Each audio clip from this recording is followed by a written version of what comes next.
you all for coming out on this wintry evening. We're going to do our best to help this meeting move along. We understand there is some impending not so great weather that's coming quickly tonight, so we kind of want to get you all home so you're not skating your way home on slush and ice. Tonight, we have the following board members who are attending remotely due to extraordinary circumstances tonight. We have, actually, I can only see one at this point. Oh, I can't see LT. Thank you. LT and Dr. Renee. Okay. So, as you guys know, you have to be seen and heard per the extraordinary circumstances throughout the entirety of the meeting. Otherwise, you will be counted as absence based on open meetings law. Tonight, District Manager Nolan will be our moderator. Now, if we could all stand and turn to the flag and do the Pledge of Allegiance. I pledge allegiance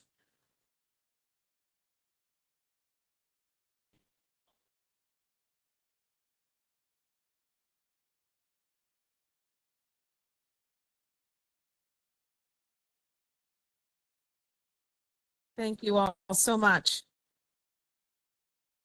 Now, this evening, we will start with the public forum, and we will start with reports of good and welfare from board members. I have already on my list, I have Heidi, Mark, and Jean. Does anybody else have? Okay, Edgar, looking around the room. Anyone else have a good and welfare report? Salwa Baida? Okay. Now, we were cut short on mics. We were assured there would be 3 mics or 4 mics in the room tonight. We have 2.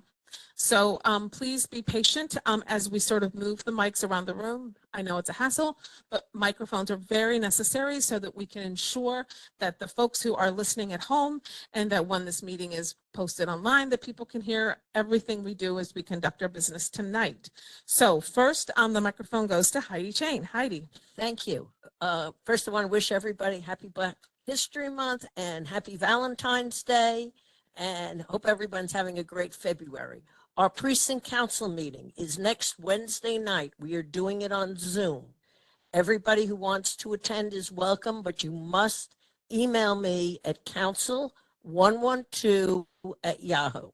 Also, if you have any questions for Captain Fennessy, our new commanding officer, please also email them to me at council112@yahoo. Thank you. Thank you, Heidi. Next is Mark Laster. Mark, you have 2 minutes. Good evening.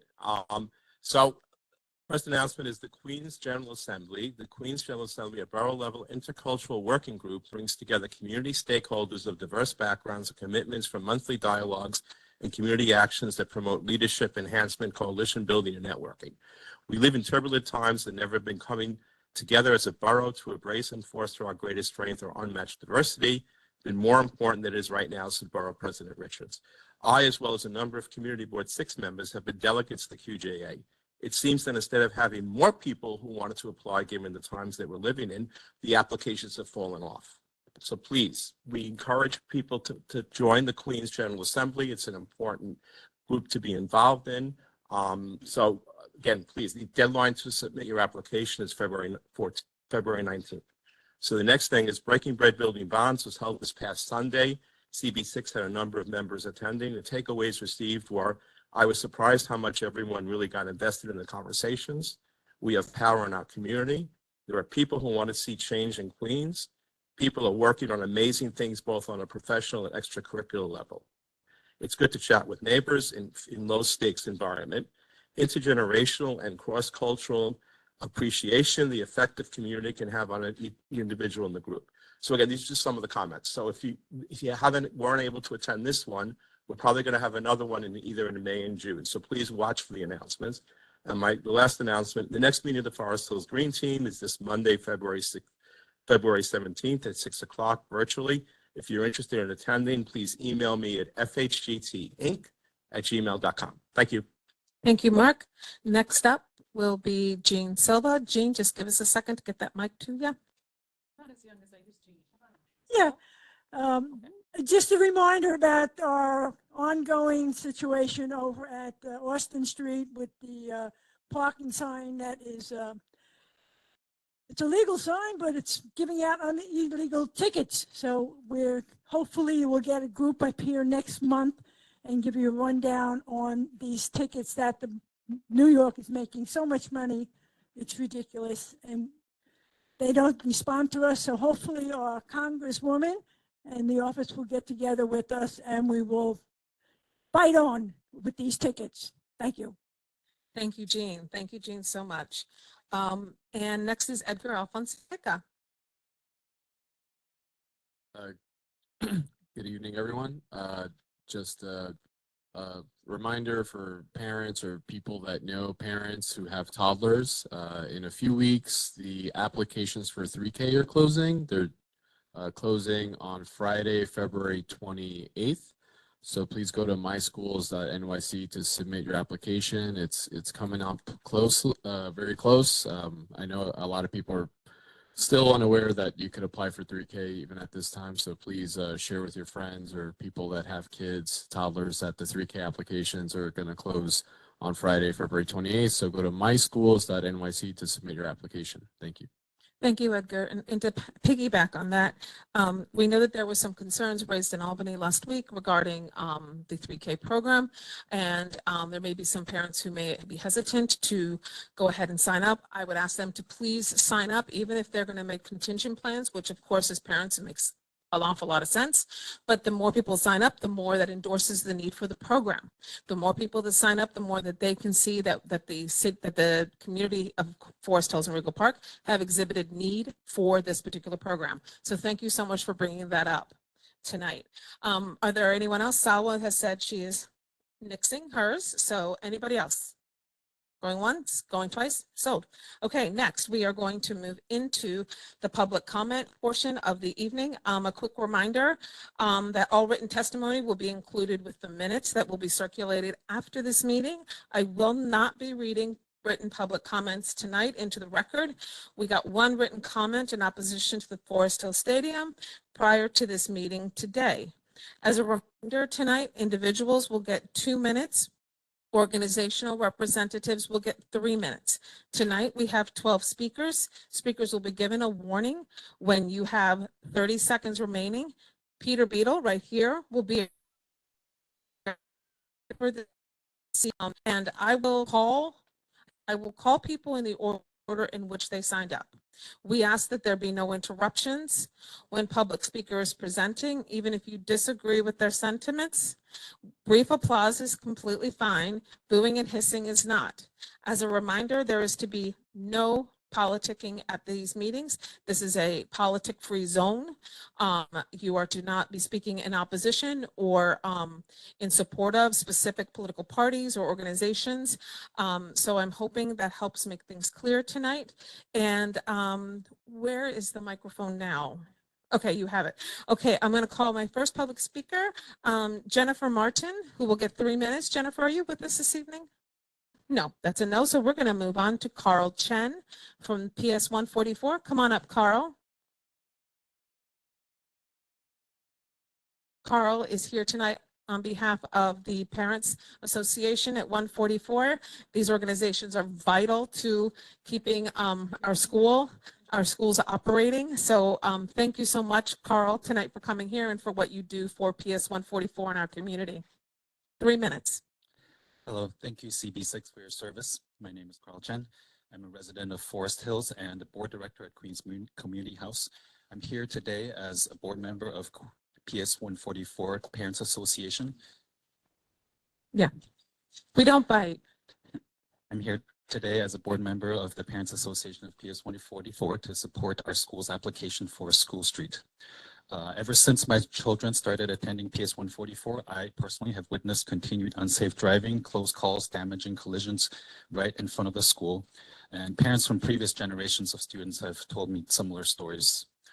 PS 144 has 700 children aged as young as 3, and there's another school down on the same street down the block on Juno Street. Most of our students walk to school. Over the years, there have been car-on-car collisions, car and student collisions, including last month when a child was hit by a truck and sent to the hospital emergency room. I've witnessed cars running stop signs in front of the school while I was attempting to cross with my children. And I've even personally witnessed the car rolled over right in front of the school while I was there with my children. There's a picture right here. Goodness. The principal of PS 144, Jennifer Lucadamo, has applied to the New York City Department of Transportation for an open street on Juno Street between 69th Avenue and 70th Avenue for half-hour windows during the morning drop-off at 8 a.m. and the afternoon pickup at 2 p.m., which means vehicles will not be allowed to enter that one block except for emergency vehicles and local residents. We think this is the best solution, even if this is not perfect. It's the best way to improve the safety of our children. I've collected hundreds of signatures from other parents, local residents. We urge CB6 to support the application for the school street, and we urge the DOT to approve it. Thank you. Thank you so much. And just as a note to the community writ large, actually, I'm going to call the next person so she can come up. Simona Golden. Simona, if you can come on up. We have been working with the 112. We have been working with DOT on some, and with the city council member on the concerns around 144. So we are aware of this, and we've already sort of jumped on this and trying to help. Herb, we'll have to get to you after this session because this is the public session, not ours.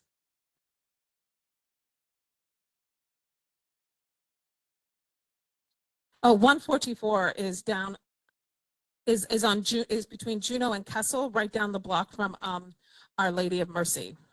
Okay. Okay. So next up, Simona Golden. Oh, okay, sure. So my apologies. You weren't on my list. It's all right. Simone, no, she couldn't. We Okay. have a sick child at home. So she Oh, has to- goodness. Yes. Okay, go ahead. Can everyone hear me? Awesome. Thank you for having me here tonight. It's my first time coming to one of these type of meetings. It's good to be here to see some actual community, how it works and functions. What Simone and I wanted to discuss today was in regards to the concerts at, yes. You're right here. Oh, still. Like here? How am I doing now? Is that okay? Yes. Awesome. Okay. All right. So I'm here to discuss about the concert at the Forest Hills Stadium. Simone and I and quite a few people here live within a few blocks radius. I'm on Dartmouth between 68th and 69th. The question, the reason why I actually came to talk is like when we hear about people complain about the stadium, it doesn't seem to get sufficient attention. Here to ask the board as to why we don't get attention for it. It seems that a lot of times the complaints, people think that it's just old rich people who live in the area, and they're just complaining just for the sake of the fact that it's music. I'm actually here to stand here before you to show you that I'm not old just yet. I'm definitely not rich, okay? And I'm just an average person, father of 3 daughters, who go to 144. So according, I definitely second as far as the motion who was here, or not the motion, to do some kind of corrective action regarding the traffic for 144, because my kids also go there. I also have 2 children in Russell Sage. Oh, thank you. Okay. I'll just throw some quick stats out there when it comes to the noise ordinance issues at the stadium. 13 times last year, there were inspectors that measured noise there. And out of the 13 measurements, 11 of them were off the variance, were illegal, essentially 85%. Okay, there are real issues there.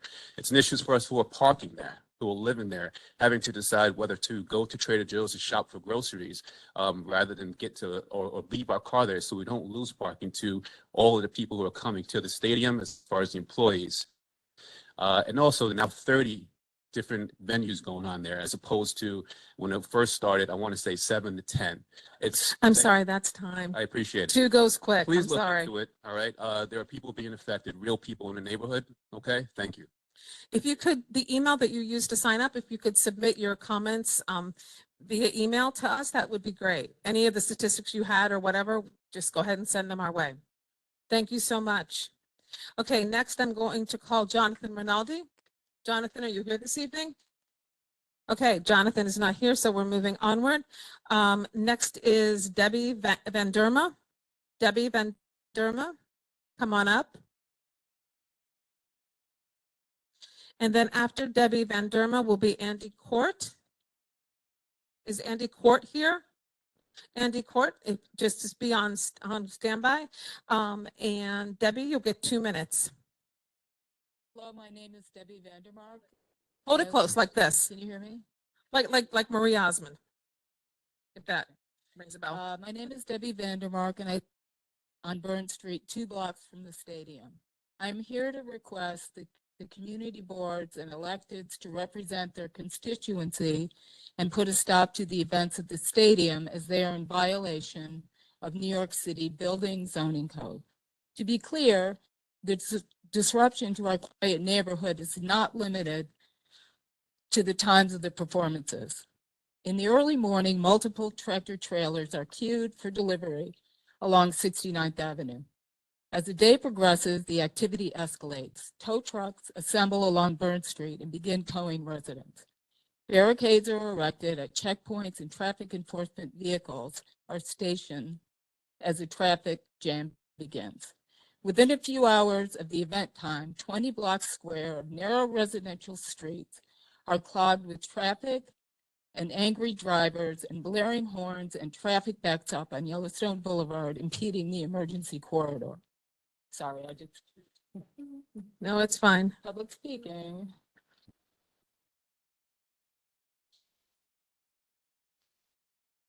Fire trucks and emergency vehicles idle for hours adjacent to the stadium. Police vehicles with flashing lights and megaphones assemble at intersections, adding to the chaos, noise, and visual disruption. Private vehicles double park in front of fire hydrants, and concert goers pile out of vehicles consuming alcohol in full view of the police. The concert vibrations resonate the neighborhood and force us to barricade inside to avoid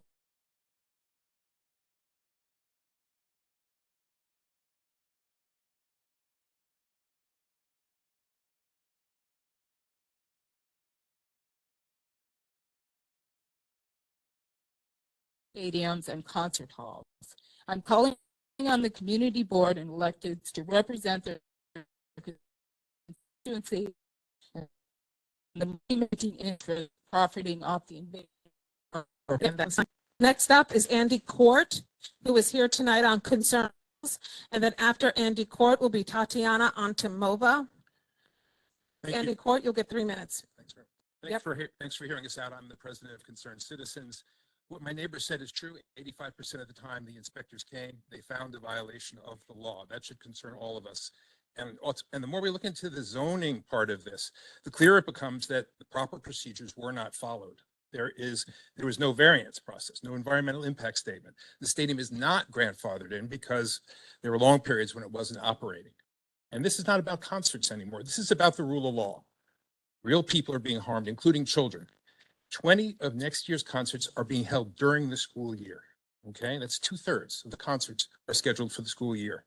So what we'd like from you, first of all, please take this seriously. Second of all, form a committee to study the issue and include some of the people here who are affected, from Forest Hills Gardens Association, from Concerned Citizens, from other independent groups. Don't grant liquor licenses to the West Side Tennis Club or the stadium until they comply with the law. It's a privilege, it's not a right. And call for an environmental impact study. You heard about the impact. Let's study it. You may be thinking we have limited power, we're just a community board, but the politicians take what you say seriously. You guys matter. And there's an army of lobbyists, lawyers, and people who are working to discredit us. I mean, it's well-funded. I've lived here for 30 years. I've raised 3 kids here. This is my home. And how would you feel if a bunch of white shoe lawyers and lobbyists who don't live here called your group a fake group, which is what they're doing, a rogue group, or said the problem's fine when we know it's not? They say we're abusing the process by complaining to city and state agencies, when in fact, I mean, the city's own noise inspectors have documented the problem. So please, whatever you do, please do something. You're our community board. We depend on you. I know you're in this for the right reasons. You people care about this community. Don't ignore it. Take it seriously. It's a real problem. Thank you. Thank you. Next up is Tatiana. And then after Tatiana will be Louis O'Neill. Tatiana, you'll get Hello. 3 minutes. She's here representing residents of the area surrounding Forest Hill Stadium. Hi, my name is good. My name is Tatiana Artemova. The activity of Forest Hill Stadium negatively affects thousands of families living nearby.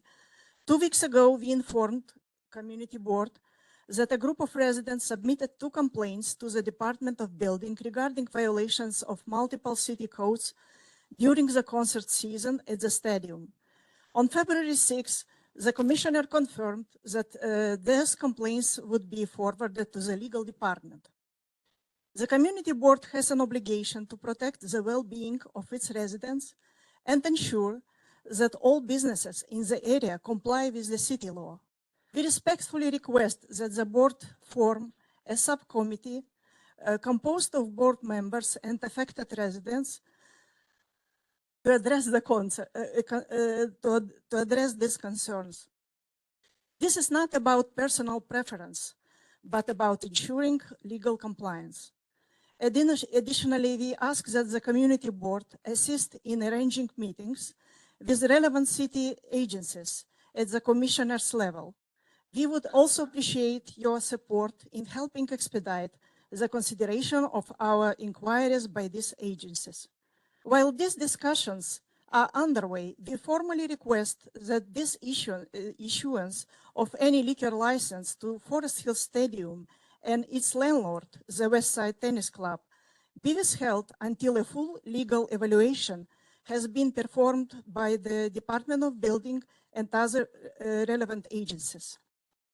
Despite the stadium generating tens of millions of dollars in annual revenue, the profits primarily benefit AEG affiliates and Levy restaurants, both multi-billion-dollar companies, followed by musicians and the landlord, the Westside Tennis Club, with little to no direct benefit to the Forest Hills community. It is crucial to understand that business interests should never take precedence over the law or the well-being of the thousands of residents impacted by these activities. Thank you. Thank you so much. Okay, next up is Louis O'Neill. Louis, if you could take the mic. And then next up is going to be Karen Koffler. Go ahead. You get 3 minutes. You're here on behalf of the Forest Hills Gardens Corporation. Thank you very much. And hi, everyone. Great to be here. Thank you for having me. Louis O'Neill. I'm a new member of the Forest Hills Gardens Board, and I grew up in Rego Park. I've been living in Forest Hills for about 7 years, and I'm submitting a letter to you from the board that's going around right now, but appreciate the opportunity to say a few words to you. We're all neighbors here. I echo what's been said already. We are asking for your help on behalf of the entire Forest Hills community that is being harmed painfully and relentlessly by the concerts at the stadium. It's deep in a residential neighborhood. You know that. The number of concerts has exploded from 10 to 12 to 17, now 37 concerts last year. Could be 40 this year if not checked. By contrast, your own agenda today shows 7 street closure requests, all in commercial areas, over a period of 5 months, with everything closing by 8 p.m. Concerts go much later than that. The harm from the concerts is unbearable, not just to people living near the stadium, but far, far away. And people said 85% of the concerts failed the noise test. Well, what does that really mean? Let's make that real. Imagine you have just had open heart surgery, as one of our neighbors did, and live next to a concert that's going all day at 100 decibels in your house. Or imagine that the walls in your house are shaking and cracking, literally cracking. We have proof of this from the noise. What would that do to your mental and physical health? Or your children are trying to do homework when the concerts are going on school nights. It's really unacceptable. It's too much. The board really, it can't ignore the illegal noise, the extensive street seizures, destruction of property, littering, drinking, and much worse that I won't say here tonight. And who bears the harm of all this? We do. The community bears all the harm while the promoter makes the money. It's just not right. By failing to enforce the zoning laws, the noise laws, and property rights, the city is prioritizing private businesses over the well-being of the community. Resources of the city are being used to subsidize this private enterprise, the police, and the lack of enforcement. The concerts aren't being treated as the complex events that they are. They require environmental impact studies, assessments of public transportation, sidewalks, use capacity, parking, sanitation, security measures, and the rest. Right now, they're being treated like an emergency event that the city has to scramble to deal with in the police. Look, everyone likes to have a good time. I like music. I'm a musician. People like to go to concerts. But a dozen shows responsibly held makes sense. 37 shows a year isn't working for anyone except the promoter. So we ask you, please, specifically, to require a full environmental impact assessment of the concerts, strictly enforce the noise code, help the city stop wasting valuable police assets on these concerts, and stop seizing the garden streets for private use. Thank you very much. Karen Koffler? Karen Koffler? Okay, not here. Moving on. Irina Vovsha, and after Irina Vovsha, it'll be Rachel Uvaidova. Uvaidova? Is she here? Rachel here? Okay, Rachel will be after Irina. Irina, you'll get 2 minutes tonight. Where's the microphone? Okay. Okay. Okay, starting now. Well, yes. I was going to talk about all this, in my opinion, crime that is happening against us. And all these people who did this, it's greed.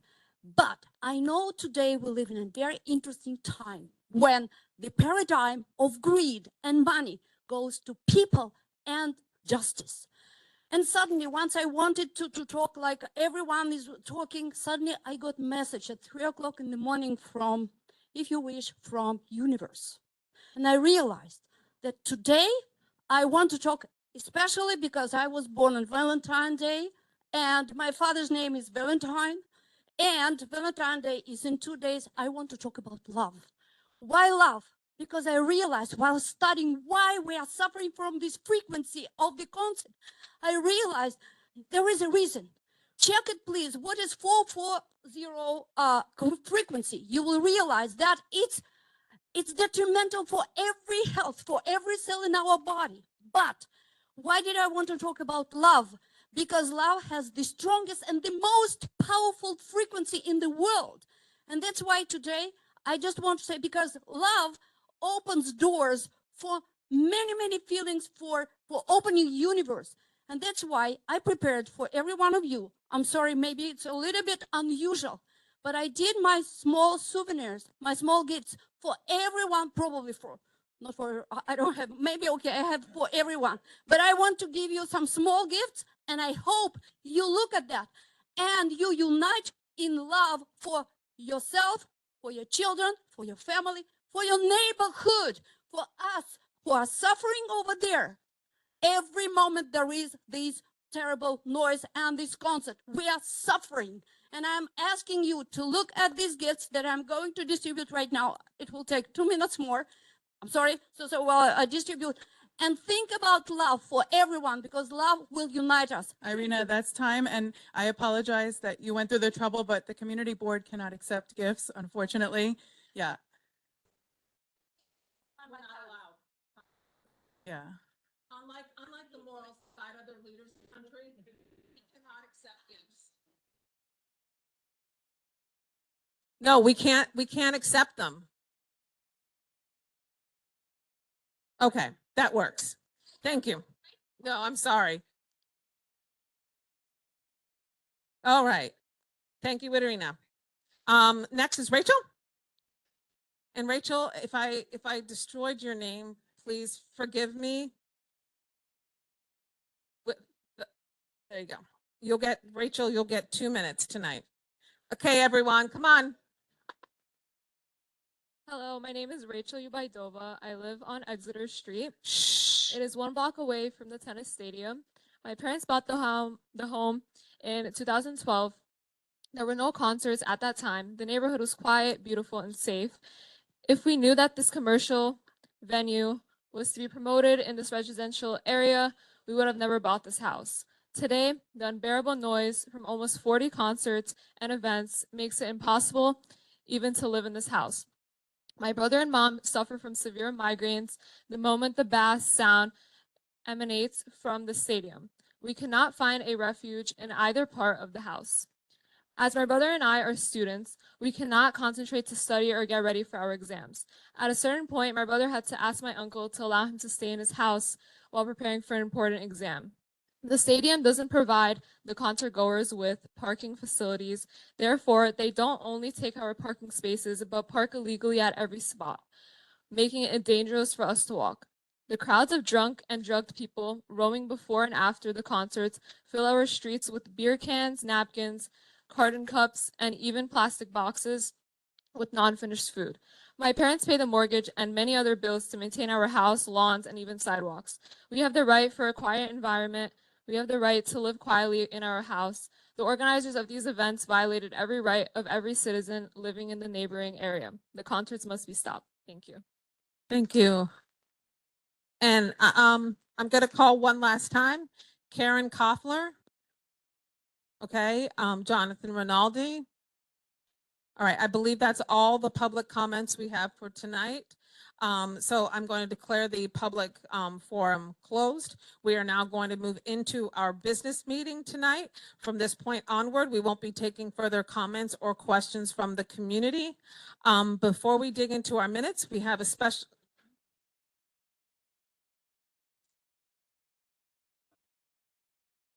If you could reach out to the office tomorrow morning.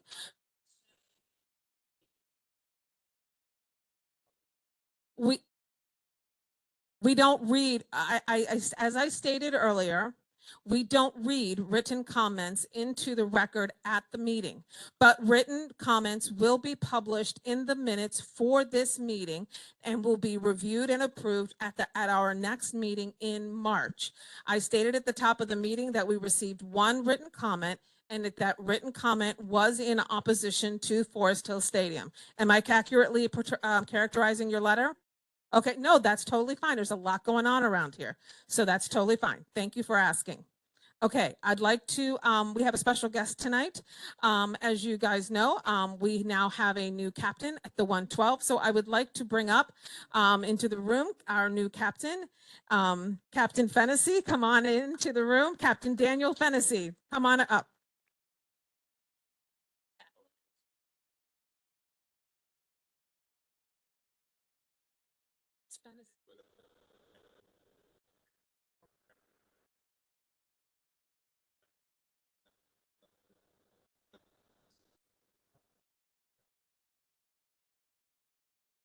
How's everybody doing?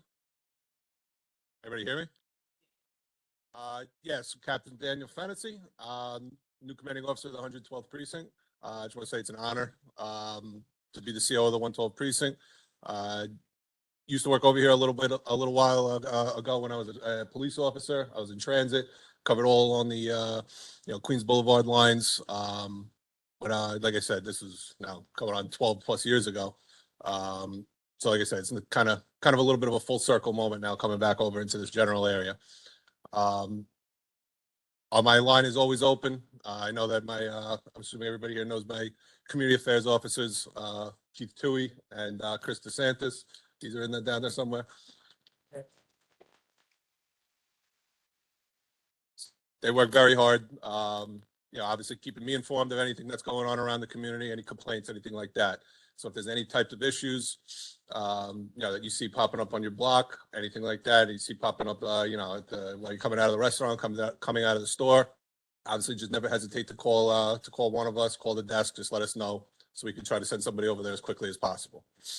So just to give you guys just a little update on what's going on currently in the community. I just started last week, so I'm still learning all the blocks and everything like that. So I'll apologize, but I know that for anybody who's unaware, we've been taking a series of residential burglaries recently, generally during the day.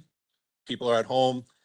It's a professional crew. We actually made a very good arrest last Monday of a guy who hit twice in the 112 precinct, but he was terrorizing all of Queens North in the 109 and the 111. I think we ended up dropping, I think it was 22 burglary arrests on him. So obviously, we have our guys in the right spots, the right spots to address these crimes. There are still residential burglaries that are occurring. All we ask is obviously just do things like, to mitigate the possibility that they're going to, succeed in their burglary if they're going to try it. Lock back doors, lock, rear windows, things of that nature. Just even if they, even if they are going to try to get in, at least we can make it as difficult as possible. It gives us as much time as possible to try and get there. If somebody sees something. Burglaries tend to be a little bit of an issue, a issue trying to address. They're very difficult to make arrests on. So even something like that, if you lock the window, they have to fiddle with the locks, so fiddle with the door for a few minutes. That's something, then somebody sees it. That's something that could give us plenty of extra time to get people there, make arrests. All right. I know that, and the other thing, excuse me, I wanted to bring up was we've also seen a uptick recently in domestic violence around the command. Yep. So if anybody knows of anybody going through something, anybody knows of a friend, a family member, a coworker, anything like that, please, even if something hasn't necessarily happened yet, that rises to the report, rises to the level of where the police have to get involved. It's something with that a husband's doing something to the wife, to the kids, the wife's doing something to the husband, to the kids, whoever it is. Like I said, any type of family member. It could be a cousin, aunts, uncles, mothers, fathers, doesn't matter. Please have somebody encourage them to reach out to the 112 precinct. I'll put you in touch with our domestic violence officers. There are resources that we could utilize to try to mitigate these issues before they, branch off into bigger, worse things. Even before arresting people. The city offers a lot of services that can be utilized and probably are underutilized because a lot of people don't really necessarily know about them. So if you know of anybody, if you're currently going through something, please don't hesitate to reach out to us. Like I said, my domestic violence officers in the 112, I've only been there for, I think it's day 9, but they seem like they're, very competent. They're more than willing to help anybody. All right, good to go. I appreciate it, everybody. Thank you guys very much. Sorry I'm a little late. I was on a fire. Okay, we'll take 3 questions. I see Kevin. Anybody else going to have a question? Okay, I see. Okay, Kevin, Herb, Effie. Kevin, go ahead. Oh, hold on. I'm sorry. All right. Thank you so much for being here. My question is about towing cars. It's really 2 questions. One is when there is a car that's parking illegally by a fire hydrant and we call 311, we call the community board office. This happened to me last year where this zip car parked by a fire hydrant for days. What's usually the turnaround time? And the second question is on Metropolitan and Alderton, there is a rotation of cars for sales. It's like constant, like on that corner right across the Wendy's, there's a never ending, there's always a new car for sale. Is that something that you guys look into and can address? So regarding the first issue with the fire hydrant, anybody sees anything like that with a, any type of car illegally parked, blocked driveways, fire hydrants, anything like that? I asked, I'm sorry?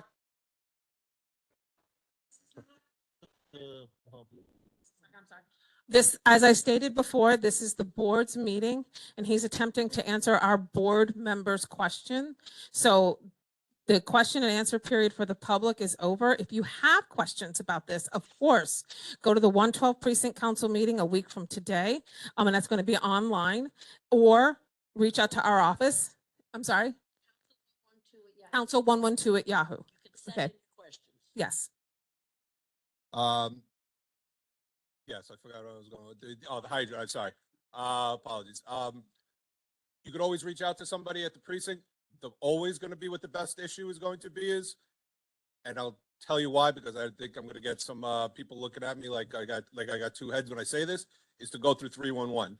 Now, let me explain why, is because now that creates a record of your call and we actually aggregate all those calls. So at the 112 precinct, the NCO admin cop, excuse me, apologies.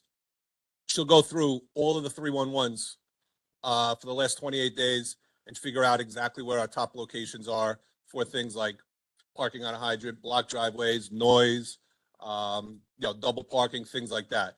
We do go out. I actually just got the report, today Wednesday. So I think I got it Monday, went through it on Monday. We do it. I know it might not sound like it. We do issue a lot of tickets for double parkers, for things like blocked driveways and things like that. Obviously, we want to increase the turnaround time, I believe is the term that you used. We want to get there quicker. Obviously that's there's always going to be resource dependent. I can't sit here and tell you that everyone's going to be answered in 15 minutes. I would be lying to you. We're always going to get there as soon as we possibly can. We're prioritizing, prioritizing jobs that, come in as well. The others, I didn't follow your second question. I'm not gonna lie.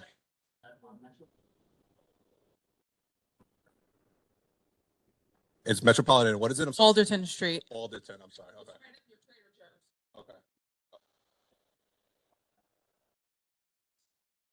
A different car? Yeah, And where is it parked? Like on the street? yes.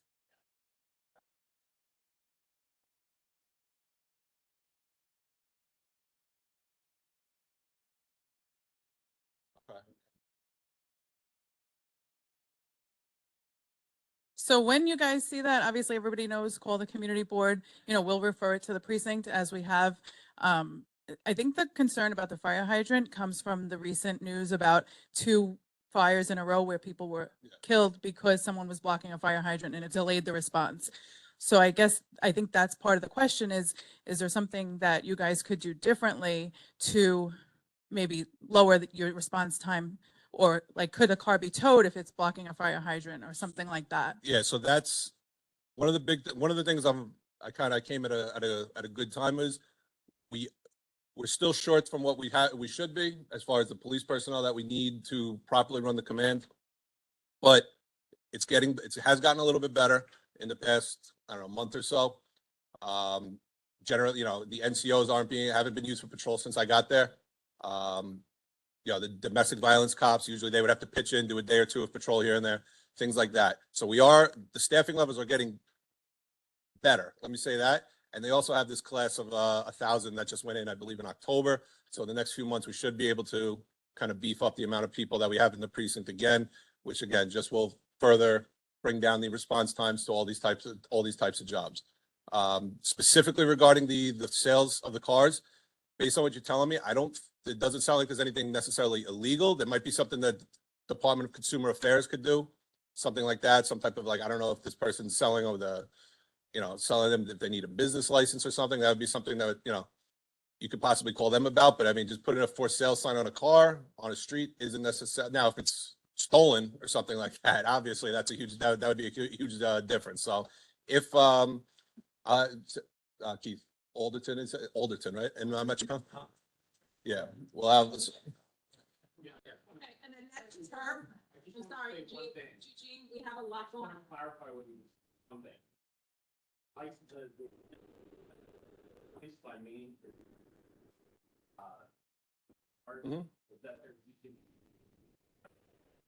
Is that part of? Then that's, okay, so I misunderstood then. So that's illegal.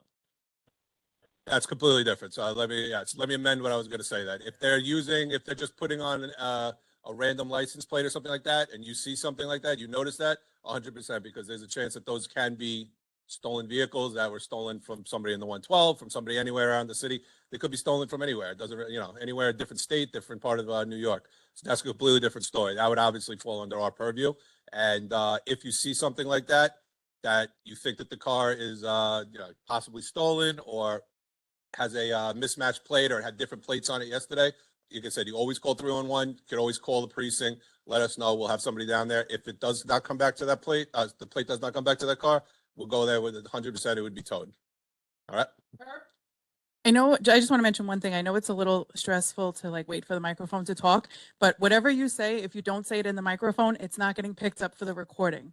So we can hear you here, but nobody can hear you at home and it's not being recorded. Welcome to the community. Thank you. I just want to bring up one point that is being made here a lot is the concerts at the Forest Hill Stadium. And if you could speak to that, what the police are doing, and just a short statement on what's happening there, if I didn't open up a Pandora's box. No. So again, like I said, I had, as I said, my first week was last week. We had CompStat Thursday, which I had to present at. So I didn't really meet too many people last week. So actually, I believe tomorrow I have a meeting with the NYPD legal department regarding issues that's going on at the with the stadium, between the stadium and the residents. And then Lupa, I believe is there, right? Mike Lupa, we've already discussed that we're going to try to meet up with him probably next week, the week after, something to that effect, if, try to set something up. If, I'm sorry?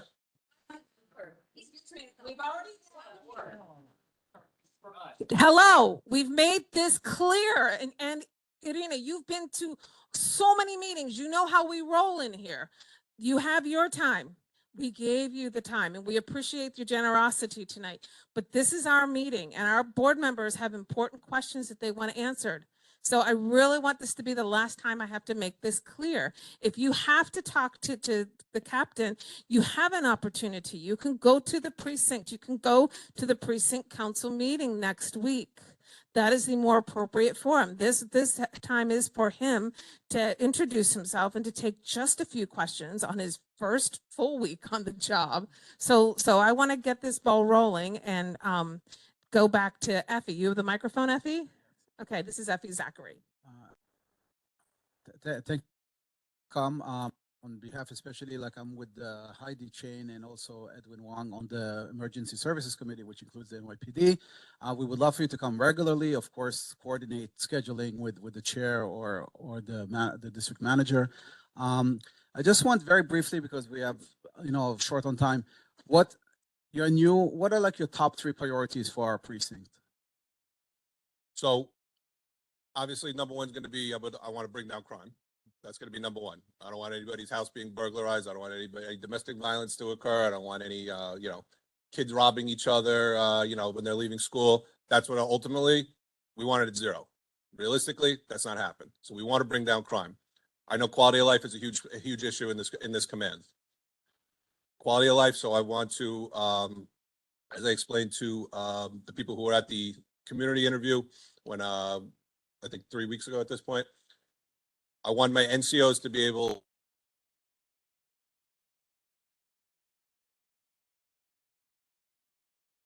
I love the way my prior CO utilized his NCOs. I thought it was, I don't want to say genius, because it's almost kind of like, it's almost common sense, but he had the ability to where his NCOs were almost never, actually, in almost 10 months, I never saw them use for patrol once.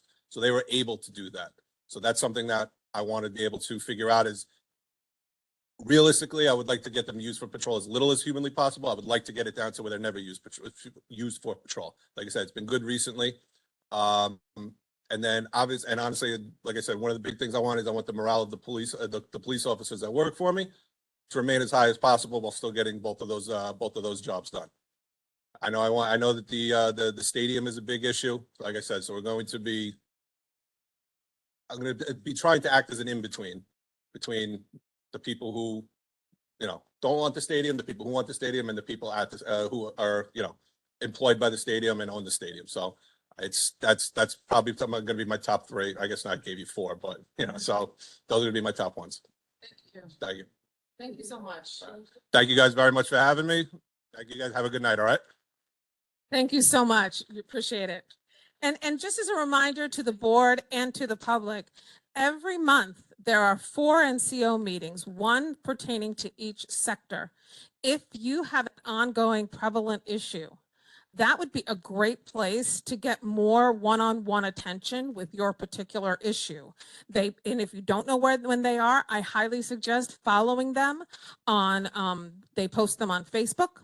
They're Uh, in your Friday email. Yes, and they're in your Friday email to the board and to the public. If you follow the 112 on social media, they do post those meetings.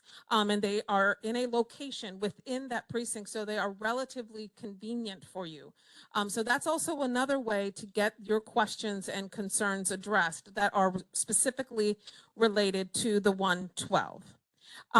Tonight, I want to go through the minutes real quick. You all got them in your packet. Wanted to see if there were any changes, concerns. Seeing as there are none, do I have a motion to accept the minutes as written? Okay, I see Saba. Do I have a second? I see Edgar. Okay, all in favor say aye. All opposed? Okay, the minutes have been adopted. Okay, now we're going to go into the chair's report for tonight. I'm going to give you all a few updates. This week, as a member of the Queensborough Board, we met to review and approve the fiscal year 2026 budget priorities. We want to extend our deepest thanks to Borough President Donovan Richards for supporting many of our top priorities for our district, such as affordable housing, sewer improvement, flood mitigation, supportive housing, additional school seats and buildings, youth programming, and more.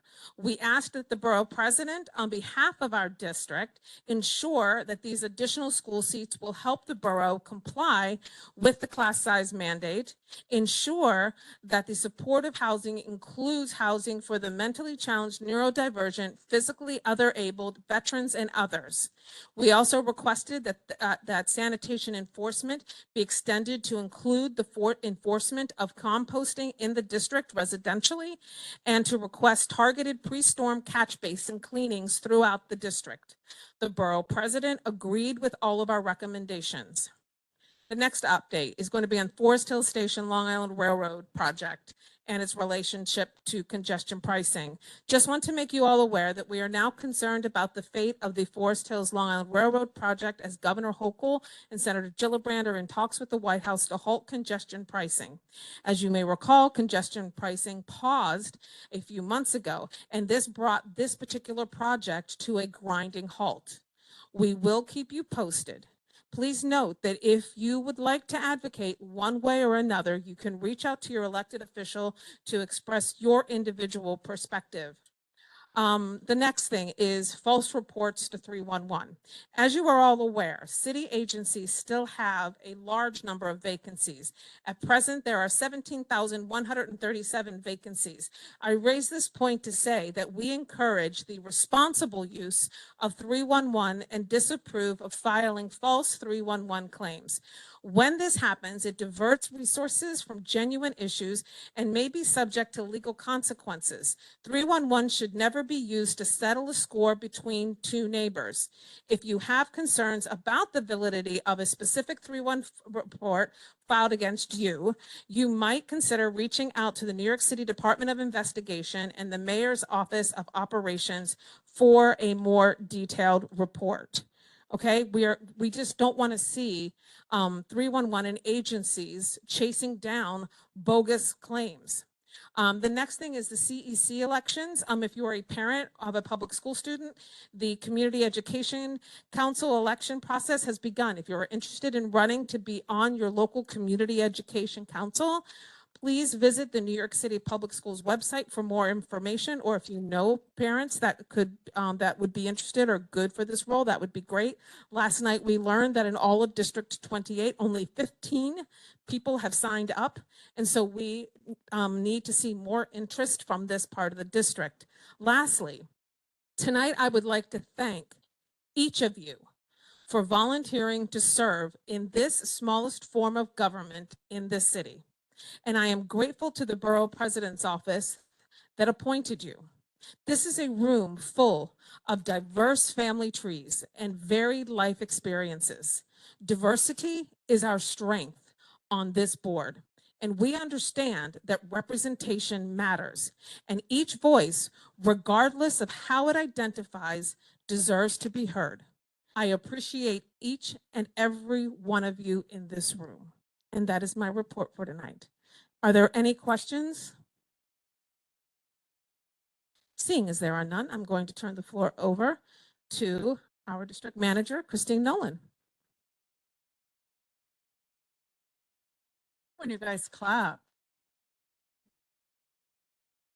Oh, you know, she already left the stage. You're supposed to clap when she's still here. Okay, first I want to announce that we are finally in our final phase of our logo competition. I know you've been hearing about the logo competition for a very long time. We are in the final phase, which is the community voting phase. So if anybody from the community, when you came in, Barbara could have given you a ballot and you can choose what you feel should be the community board's next logo. This is based on the honor system. Board members, if you've already voted online, don't fill out a ballot. We're not tracking, you know, how many people are voting, but just be honest. So we want everybody to vote once and only once. And if you want to share it with people in the community, we would love to have more people voting for the logo. But we've gotten a good response so far, and we just released it 2 days ago. So we're very excited about that. I also want to thank everybody that volunteered to take in-person votes in our libraries. I'm still looking for a volunteer for the North Forest Park Library on February 27th. So if anybody's available on February 27th to volunteer at the North Forest Park Library from 5:30 to 7:30, I would greatly appreciate it. We were informed that National Grid will be replacing gas lines in the area around Metropolitan Avenue. We don't have all the details yet, but we know it's going to be a very large project. They're talking about starting this spring, and it won't end until next spring. So that's going to be a very big project right outside the community board office, which we'll be very happy about. So I will update you as soon as I have more information. I'm meeting next week with the Metro Village businesses so that they know how it's going to affect their business over the next year, the businesses along Metropolitan Avenue. And as soon as we have information, specific information to share, we will do that as well. Heather and I met with Councilmember Bob Holden and the Queens Public Library, Dennis Walcott, last week regarding a temporary space for the Rego Park Library. The Queens Library was a little hesitant, but Councilmember Holden was very strict, and he said that he will find the money for it, if they find a location that's feasible. So we did offer them a couple options. We suggested they reach out to the building that's being built across the street. They have commercial down, on the first floor. So that seems like a really good place because it's right across the street from the current library. We also suggested the vacant Rite Aid on the corner of Queens Boulevard and 63rd Drive. So the library will reach out to them, see if it meets their specifications, because if they don't have like a handicap bathroom, they really can't use it. So then they would have to put money into renovating a space to use as a temporary space, and that's not part of the money that they've allocated for the library. So we will keep you updated on that, but we appreciate if anybody has any suggestions. They have to be pretty close to the current Rego Park Library in order for the library to justify not like sending people to the next closest library. So we don't want it to be a block from Forest Hills Library because they can just go there. So something really close to the Rego Park Library, yes.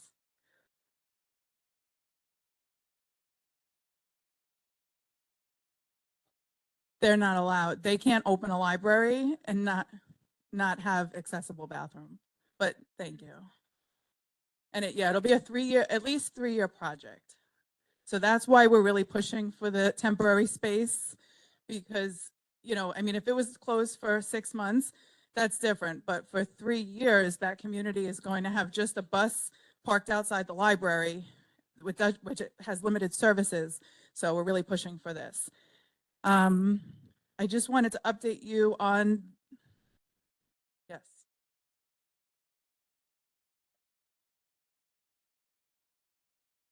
Yeah, so the Rego Center itself is a little close to the Corona and Lefrak libraries, like it's on that side of Rego Park, so they might not use that. We suggested the old IKEA location. That part of the Rego Park Mall, they told us that that's not available. So I don't know any more than that, but that they said it wasn't available. Yeah. So if you think of anything, or if you see anything while you're traveling around the community that you think would work, just let us know. I just wanted to update you on the top complaints that the office received in the month of January. No surprise, our top complaint was DOT. Things like signal timing, speed bump requests, speed camera requests, streetlights, ponding, potholes, damaged signs. Second was DSNY. This time of year, we got a lot of complaints about people that don't shovel their sidewalks.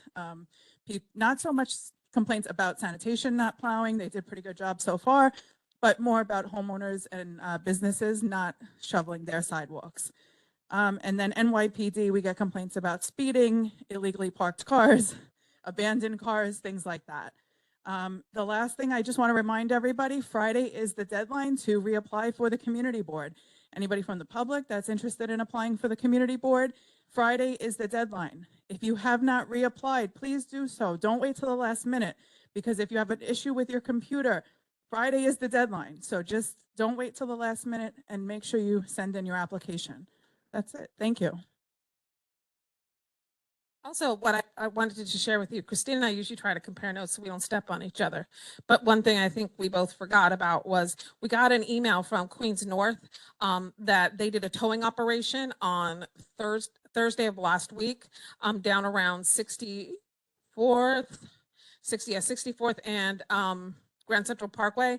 And just the results, they had 7 vehicles removed. They had 3 barnacles placed. Have you guys seen what those barnacles are? If you haven't, go home, Google it, NYPD barnacles. It's interesting, very interesting. There were 12 summonses issued, 8 plates mismatched, 3 expired registrations, and 1 no plate.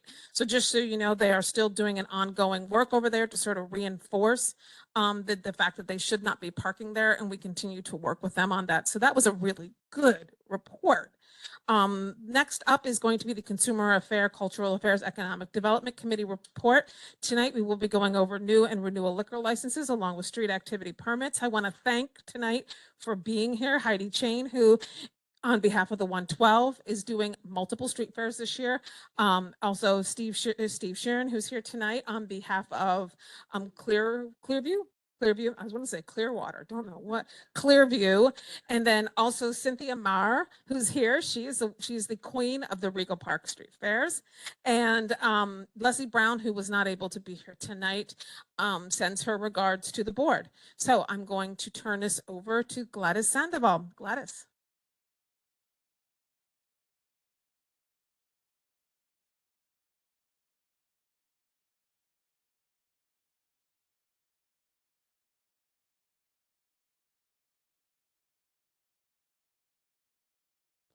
Hi, everybody. Good evening. Okay, so today we have a small list. Today we have a small list. Thank you, Heather. So for new liquor licenses, we have Omakase Ramen Cuisine on 9534 Queens Boulevard, and that's on Regal Park. This location has been the previously owned and operated Mado on, oh my goodness, I'm sorry. Japanese Cuisine at 9516 Queens Boulevard for over 11 years. And the premises also had a liquor license history with Deco Inc. holding a full liquor license for more than 6 years. The committee voted unanimously to say yes for this. The next one is for renewals, and the renewals are for Mad for Chicken on 7137 Austin Street in Forest Hills and the Westside Tennis Club. Mind, this is only for the club, not the stadium, and they're looking for 3 licenses. They're looking for 1 for the inside, 1 for the terrace, and 1 for the pool. Also, the committee voted unanimously to say yes. We also met with the representatives of the street fairs here, and some of the things that were discussed during the WebEx briefing was, we talked about the fairs being held during, regardless of weather. So whether it was rain or shine, the fair will go through. We also talked about promoting Forest Hills and Regal Park businesses as one of the reasons of having the fairs. They create local fun and activities for families, and they also draw new attendees, and they drew volunteers for the organizations that are here. We also talked about advertising, which will be done via email blast, word of mouth, and social media. We talked about safety. So we talked extensively about the bike lanes, and they will be closed in advance with ample communication. So if anybody is riding through them, they'll know that the fair is coming. And also, of course, we'll have police presence. We talked about medical staff being on site if needed, and also making sure that they leave the streets cleaner than they found them. They were very, very specific about that, and they wanted to make sure that we understood that. And the other thing is liquor will not be served at the fair, but there will be restaurants that participate in the open space, and they have the right to serve liquor, but the patrons can only consume it at premises. So they cannot walk around, buy a drink at one of the restaurants and start walking around. So liquor will not be served in there. So for the fairs that will be happening is the Queens Boulevard Forest Hill Fair. And that one is on, let me see, Sunday, March 30, 25. You want me to go or just the name? Well, you have all the names here. So I just mentioned the names. We'll have the 63rd Drive Spring Fair. We have the Forest Hills Festival of the Arts. We have Queens Boulevard Festival. We also have Queens Boulevard Forest Hills Fair, the 63rd Drive Fair, and the Forest Hills Fall Festival. So that's 7 fairs in total. And so that's it. So I'll let Heather take all the voting. Yes. Wait. I'm never loud enough. Okay. Number 5, the 112 precinct. I don't have a problem with any of the fairs. All of them end at 8 o'clock in the evening. Why does the number 5 end at 11? It sounds like way later than all the other fairs. It seems unreasonably late, I would even say. So this is the second year they're doing this. It's more of a night event, like an afternoon event. So it's different from the other street fairs. It's almost like a night market. That last year they did it. It was very successful. So they're doing a similar event again. So it's starting later and ending later. It's not like longer. The other fairs will start a little bit earlier and end a little bit earlier. Anything else that I missed? That's just to clean up. Yeah. So the fair itself ends at 10 and then they clean up. Oh, 9. Okay. Oh, sorry. Yes, I actually had 2 questions because I was confused by 2 parts. So you mentioned that the fairs are going to be introducing the local businesses. Are you talking about the Austin Street Fair, or are you talking about the 63rd one? In general, that's the whole purpose of the fairs, to bring businesses and to bring people to the area. So the Forest Hills and the Regal Park businesses benefit from their presence. Okay. Plus whatever businesses they have representing and working on the fair. Okay. Okay. Got it. And secondly, you mentioned the bike lane. Last year, I noticed when they closed it down, there were people that were getting in, because I remember, I know there's been a lot of discussion about like finding an alternative. There was no alternative, and I did see people biking in the middle of Queens Boulevard, which luckily there were no cars at that point. So was there any discussion around finding a real alternative at that point? So this is not a decision by the event promoter. This is a decision by the mayor's office. It's not safe for them to keep the bike lanes open. At this time, there is no agency that has agreed to a solution. I think the best case scenario is that when the bicyclist gets to the fair, they walk their bike, through the fair or cross over Queens Boulevard, I guess. But the problem is then the other bikes don't know they're coming. So we wanted to come up with a solution where the people could cross Queens Boulevard and then have like a 2-way bike lane on the other side. But there's no agency that will take responsibility for that. So at this time, they just have to close the bike lane for that 1 block or 2 blocks, whatever it is. Is that possible to just take 1 lane from the middle of Queens Boulevard for one block? We had asked, no agency is willing to take on that. So at this time, no, because someone would have to be there to make sure that nobody's getting hit by a car. Cops are there. I don't get it. I know, but they're not there for that purpose. I mean, again, we can only ask. I mean, we have asked in the past, and this is coming down from the mayor's office. So it's not even like our local precinct. It's, the mayor's office is saying this is not a safe. I know Heather, I wasn't the district manager, but Heather had a meeting there last year. She can make. Yeah, last year we had a meeting with the rep from the borough president, from the mayor's office, to walk through the site. And part of the challenge is there that bike lane is not fully protected. It is not got a Jersey barrier. So if you think about the consequences, right, you're at a street fair, people are walking about. There's nothing there that's going to stop a child from possibly walking into bike traffic. So we have asked for an alternate solution. Part of the problem too there is how complicated Yellowstone of a thoroughfare that is, because that street fair starts right on the service road on the other side. Right now, we do not have a solution. Would we like Jersey barriers installed? Hell yes, because we think it makes cars safer. We think it makes our bikes safer. But until such a time comes, we have tried, we've done site visits, we've had conversations, we've collaborated with Heidi and some folks at the 112, and we've just not been able to come up with a solution that we feel is safe for everyone. And so at this point, I believe it's 1 or 2 Sundays out of the year. And so hopefully, maybe in the course of next year, we can get some cement Jersey barriers installed, and then we can have a different discussion a year from now.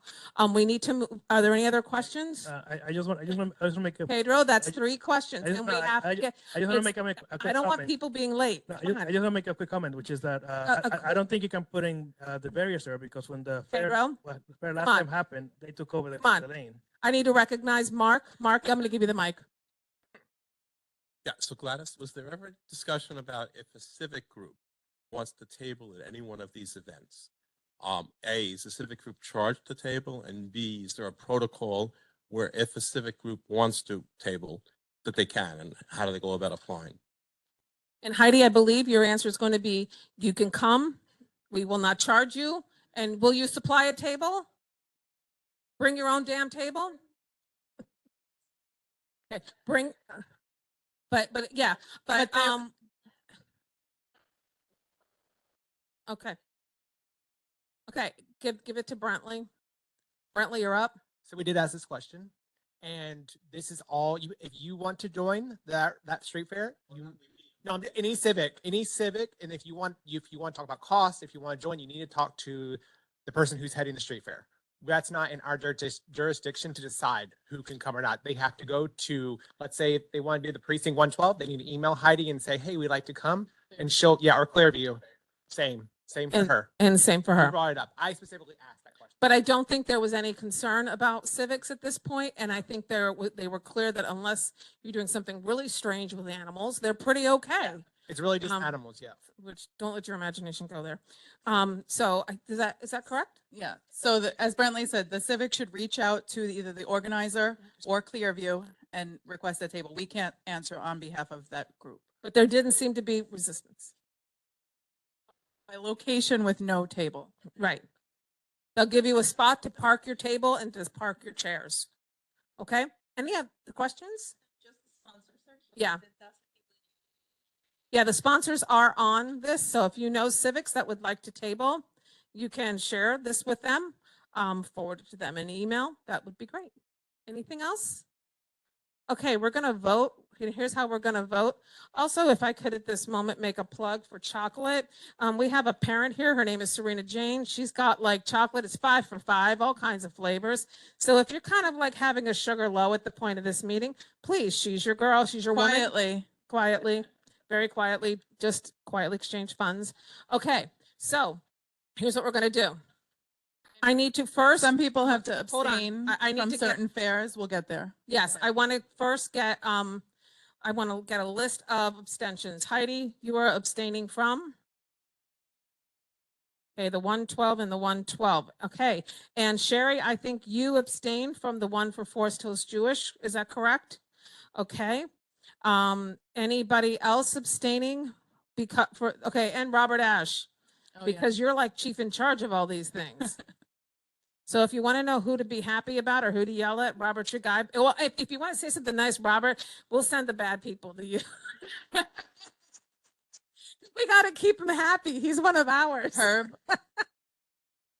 Okay. So anybody else? Herb is asking Okay. if we're voting on each one No. or are we voting them all separately? We're voting on them all separate. We're voting on them together because we're not going to be here all night. But that's why I want to get these conflicts. And Robert, you have to abstain from all, correct? All of them. Okay, he's abstaining from all. Anybody else? I've got Robert from all, Heidi from the 2 112s, and Sherry from the Forest Hills Jewish Center. Okay, great. So we're going to start with liquor licenses. Unless there are any objections, I'm going to do a voice vote. All in favor, say aye on the new. Aye. Opposed? Seeing as there are none, the new liquor licenses have passed. Renewer liquor license, all in favor, say aye. Aye. Anyone opposed? No. Okay, great. So we have voted yes on all of the new liquor licenses. We have voted yes on the renewal liquor licenses. And keeping in mind the abstentions we just discussed for Heidi Sherry and Robert Ash in voting. Heather, I just yes. want to add, Dr. Renee also will be abstaining Oh, right. from the 112 precinct community Thank you, council Dr. Renee. events. Okay, Renee, we'll put Heidi and Renee. Okay, great. So we got that straight. Okay, any questions about the street fairs that remain? Okay, seeing as there are none, all in favor, say aye. All opposed? Which one?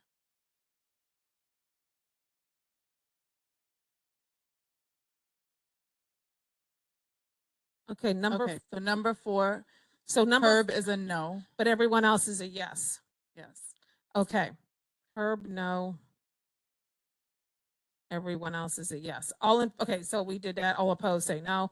Okay, so we have now taken care of the liquor licenses, both new and renewal. We have taken care of the street fairs. That is fantastic. Okay, so next up is Edgar Alfonseca. He is the co-chair of the Transportation Committee to talk a little bit about a recent proposal for Circuit Ride, another form of transportation for this community.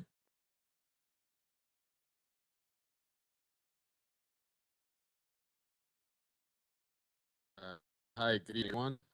So I'm Edgar here, Peter, and before we, proceed to the next step of trying to get elected and sponsor support for this idea, we wanted to kind of brief everyone and give the broader board an opportunity to give us feedback and ask us questions. So you could do that after the meeting or just email us. But to quickly fill you in, a few years ago, Peter had this great idea of trying to connect us to this great company, this great service, electric vehicle shuttle service that could serve our community board area and neighboring geographies that we're interested in having people travel to.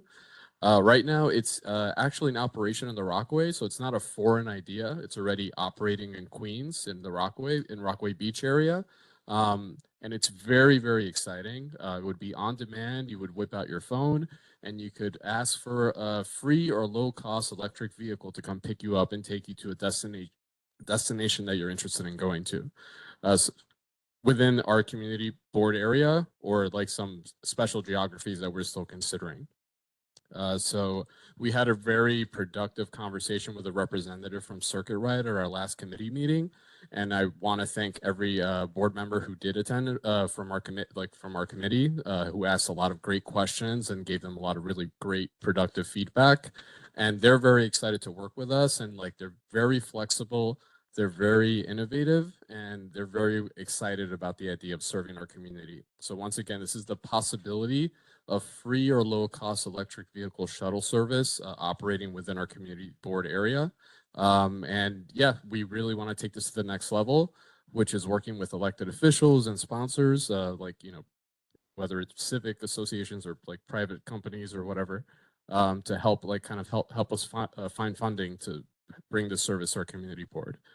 So I don't think I'm going to take any questions right now, or we're going to handle those for after. Okay, we could take a few questions. So, yeah. I just had one suggestion. I love it for our community board as well. But, just traveling to Brooklyn, right? If there's a way that we can bypass going through Manhattan, I think we've all been trying to figure that out. So that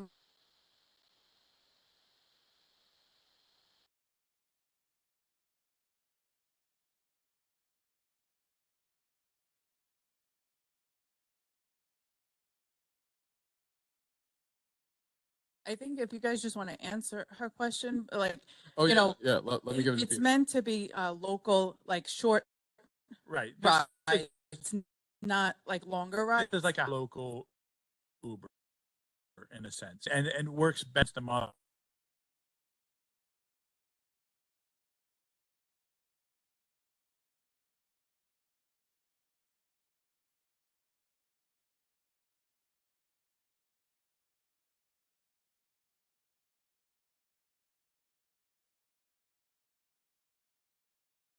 Yes, I just For clarification, I think you said it's like, is it going to be complimentary or is something that you have to pay? And would it work like Uber that you have to go on the app and schedule? Is that what you said too? Yeah, so we're still having like a dynamic conversation with the circuit ride company around like what service would look like in hours. But our understanding of it is that it would probably most likely start out as free and it would be complimentary to Uber. And then depending on like the dynamics of pricing and demand, like there may be a fee charge, a small fee charge in the future. But yeah, and also depending on sponsor support as well, it could continue to be free if we get good funding and support for it. You use the app to hail, by the way. So you just whip it out and you just like use their app to like to request. I don't think you could schedule in advance, but like you could just like hail it, just like kind of like you do Uber or Lyft through your phone. That's nice. Kevin. All right. So have you guys considered partnering with like CB9, like to get us over to here at Queensborough Hall? And would this also get to like Corona and Elmhurst? I'm just thinking out loud. Yeah, so I mean that's we sketched out a couple different size maps. Like the larger it gets, it starts to lose efficacy, right? Because you have to put on more vehicles, it becomes more expensive, and the idea is to get people on very short trips. But yeah, to answer your question more directly, a couple of the maps we've drawn just as hypotheticals would include those areas, would capture the Queens Center Mall as well, would reach out to Atlas Park.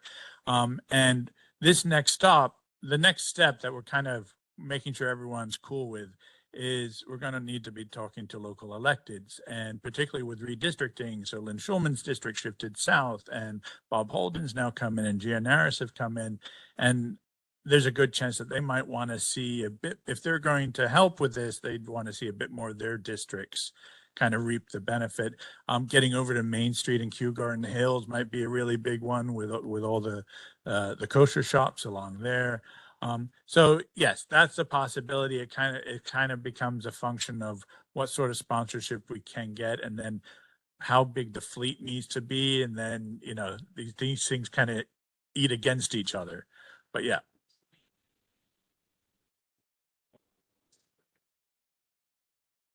It would be great for this circuit ride to also get to urgent care and to get to the hospitals. Like whenever you need a ride, that doesn't call for an ambulance. But yeah. Well, this is exactly the kind of thing. So it would be point to point anywhere within the service area, which for the kind of the first iteration is basically our community district with a couple little branches to grab, the malls, right? But maybe we'll end up going a bit better. But that's what this is. This is point to that kind of visit. It's so that maybe you can get to your preferred mass transit, so that you don't need to begin that trip with a car. A lot of this is also to kind of, we can keep our cars in the driveway because we can run our local errands now using this, or we can get to our mass transit using this. And that keeps our cars in our driveways and garages. Hopefully this also helps with congestion locally while still giving people a motor vehicle that they might need for a particular task. Okay, last question from Martha, but I will give a plug to our YouTube page. If anybody wants to watch the Transportation watch the video. Committee that was discussed this in length, you can go on our YouTube page and check out the Transportation Committee meeting. Okay, so I definitely see this working with connecting Metropolitan Avenue with Austin Street and, Metropolitan to Queens Center Mall, because going down that stretch with Woodhaven Boulevard is, crazy. And the Q23, the last stop before going to any major grocery store is 69th Avenue and Lubette Street. So if you want to walk to Trader Joe's, yes, or Angie's or anything, that's like a 4-block walk or a 5-block walk. So, and I think it would be a great idea. Do you know the hours? Because again, you have a lot of young adults that do go to Austin Street and then they do live in Metro and vice versa. So what would that be? That would actually be a safer alternative for them.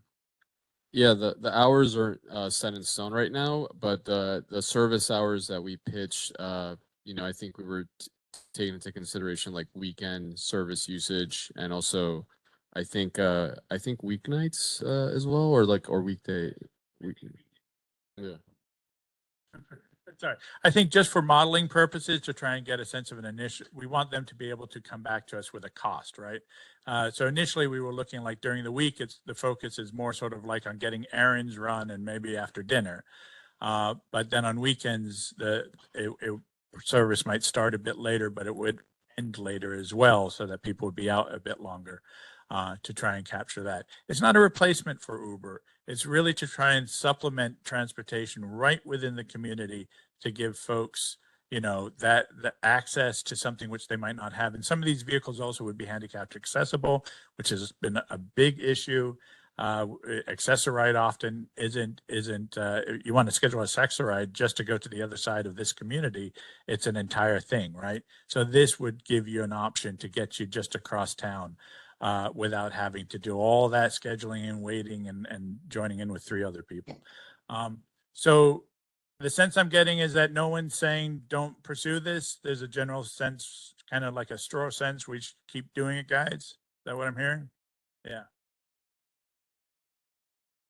I think it sounds very cool, Peter, but I do have a question. They're going to need to be charged. They're going to need planning for a charging station.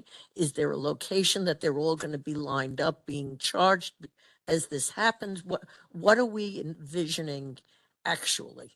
Yeah. On what street? On what are we picturing? Right. So none of those decisions, of course, have been made yet because we're in such early stages. But the idea would probably be something more along the lines of like in Rego Park Mall too, right? There's like the spaces they have in the back where they have the zip cars. There's room in there, probably even work with Zipcar. They might want to go in together to kind of help pay for getting the charges in. That's one idea. There's chargers here at Borough Hall. There might be a discussion like at night that they'd have access to those. Atlas Park might be another one. Queens Center Mall might be another one. So we have a few places in the community where there is a bit of space, and it just becomes a function of kind of negotiating access to it and then finding funding to put in the infrastructure if it isn't already there. But yeah, that's definitely one of the big boxes. Yeah, that has to be figured out. Okay, then we'll do that. We'll start talking to elected officials and sponsors.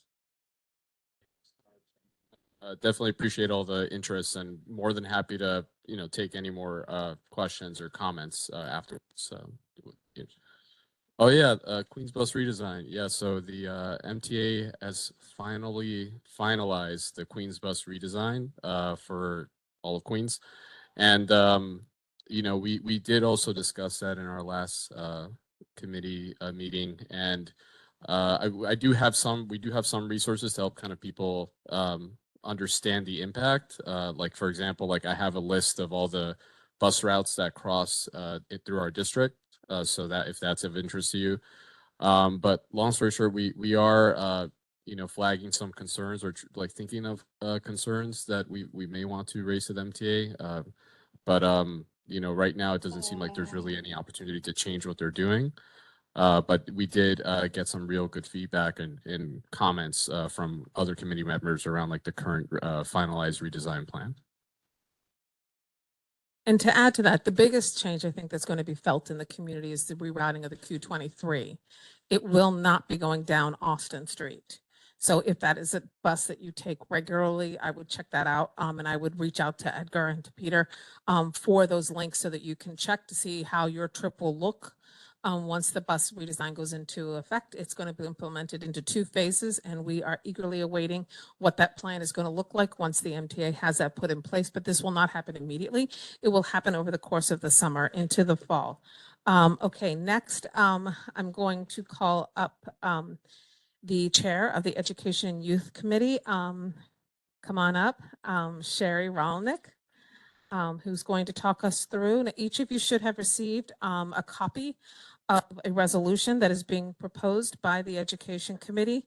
As a note, just explain, just quickly, the timing of this. This is something that they were working on for some time. They were actually trying to work on this to have it ready to roll by last spring. But some of these things take time. So just so you understand the timing, this has been something in the works for some time. So you have what you need? Okay.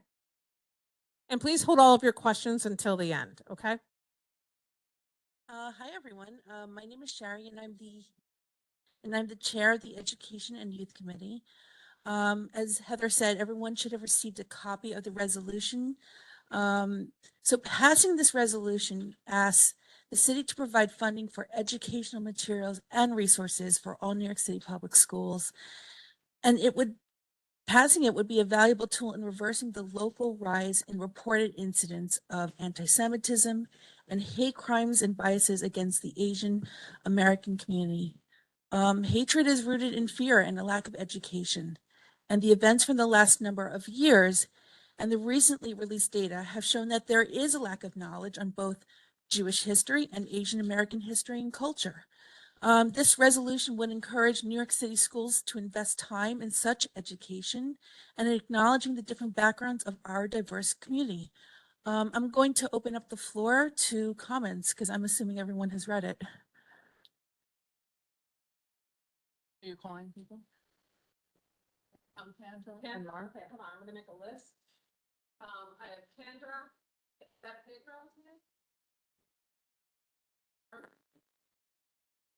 Okay, let's start with those three. Yeah, so I think my biggest thing when reading it, I personally would have to say no to this just the way that it's written now. I think if it was more inclusive and you included more language around all the hate that's going on with LGBTQ and women and Latinx, and we really, I know there's that one little paragraph in there where you mention all of those that are being really targeted and attacked nationally, but I think this is an opportunity where this resolution could be really inclusive, and just the way that I'm reading it, I don't think our community is only inclusive of Jewish or Asian folks, so we should be celebrating all the different heritages of all the students that are at the school. So that's just my only thing, is I would have to vote no because I don't feel it's inclusive enough. Yes, thank you for working on this. This is more of a informational question, because I just wondering what the baseline is right now. For example, I went to high school in New York City, so I do remember learning about the Holocaust and things like that. I'm not sure what has happened since that time and now, but I definitely don't remember learning a whole lot about Asian culture. So I do know that that is missing. I'm not sure whether what the baseline is right now for Jewish and Asian education in schools. I vaguely remember, like I mentioned, beginning in high school. So the Holocaust is part of the material for schools, but schools have the ability to choose schools have the ability to choose what materials they want to use and what they really want to focus on. So not all schools are equal on that front. There is a baseline in the sense that the Holocaust is part of a curriculum, but the extent of it is according to the individual schools.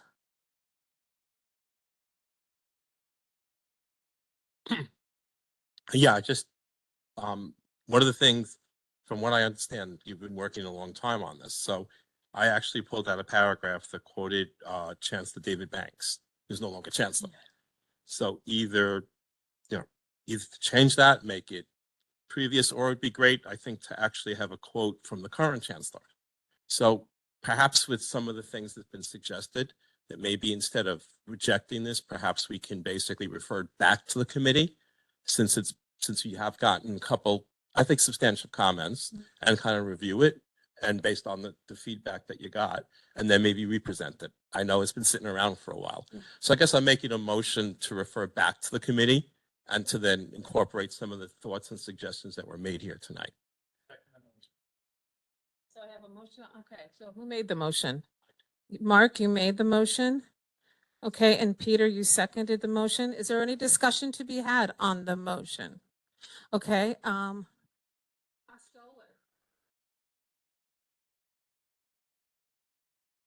Thank you. So this is, I guess, my take on it, and I've been involved for a long time in education and what's going on in the schools.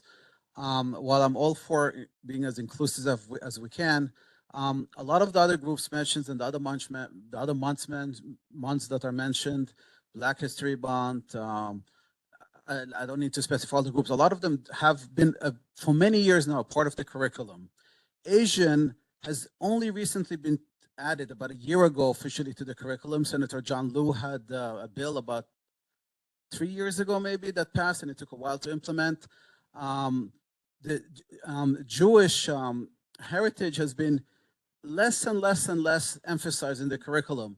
Many schools, like the Holocaust International Day was like a couple of weeks ago. Like most schools that I know, like haven't even mentioned it happening. So while I'm all for inclusion, I think we dilute the message when we include everybody. I think an emphasis on this particular month that is Asian and Jewish underscores the importance, whereas if we make it very, very general, it kind of loses the focus and we dilute the message. That's the way I see it. Talk about the motion.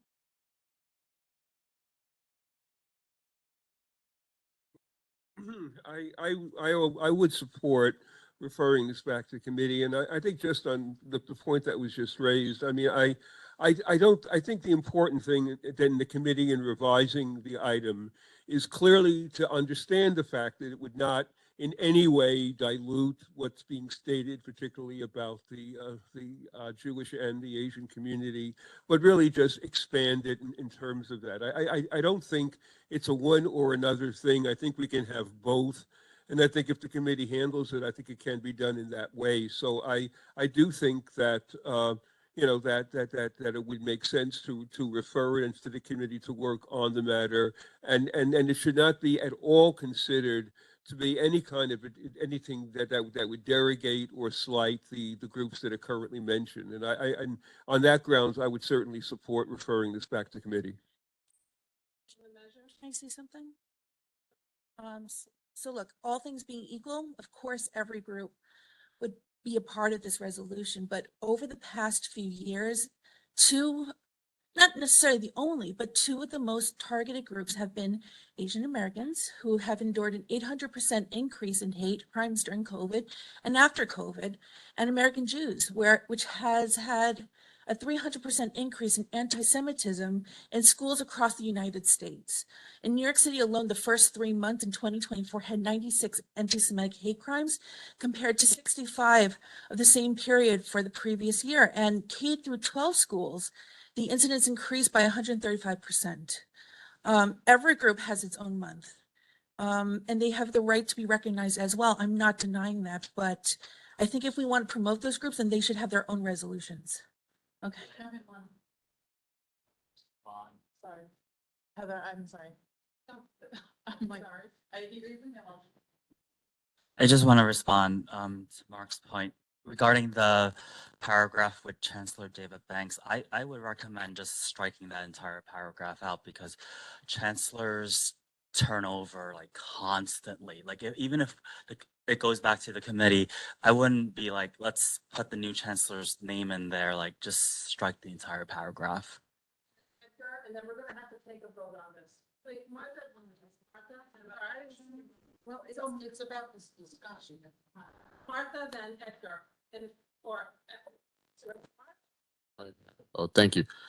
I also kind of want to understand the impact. I see the symbolic impact, but if let's say hypothetically we pass and support the resolution, like what is are other community boards doing this? Will it actually change what the DOE does? I guess I just want to better understand like what the end goal here for the resolution. I'm not aware of other community boards doing this. I would like to be the first who does this. I think we can make great change if we are.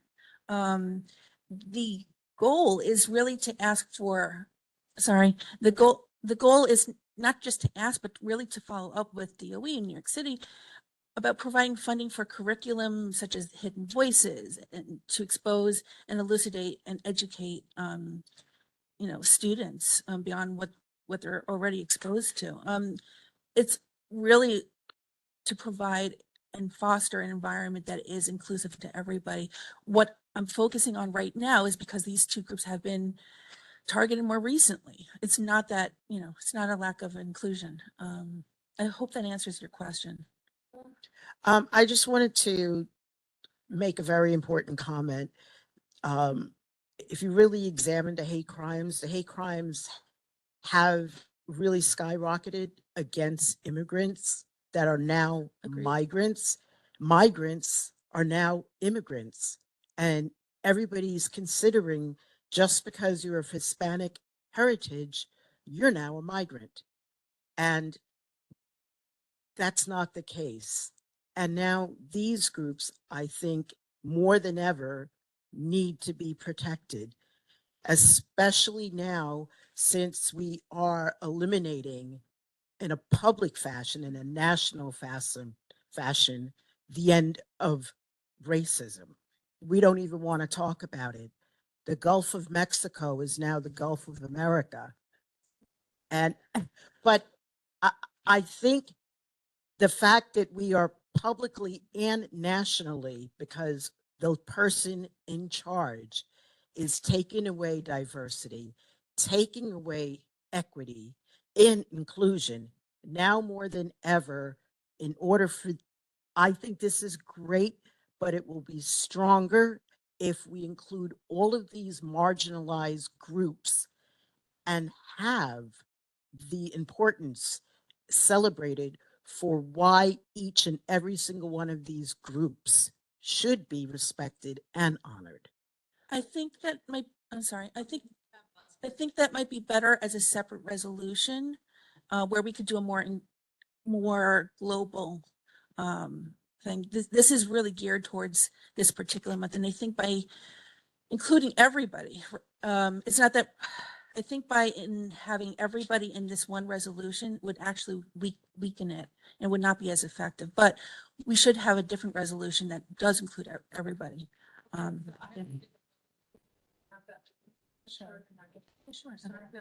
Okay, so just to be clear on what we're voting on, we're voting on a motion that has been seconded to send this particular resolution back to committee for them to work on it further and present it to us at a later date. And I'm going to take anyone not clear on what the vote is. Approving. Yes, we do. Okay, so I'm gonna. Correct. Yes, a yes vote means back to the committee. A no vote means I want to vote on it this evening. Okay, so here we go. Go ahead.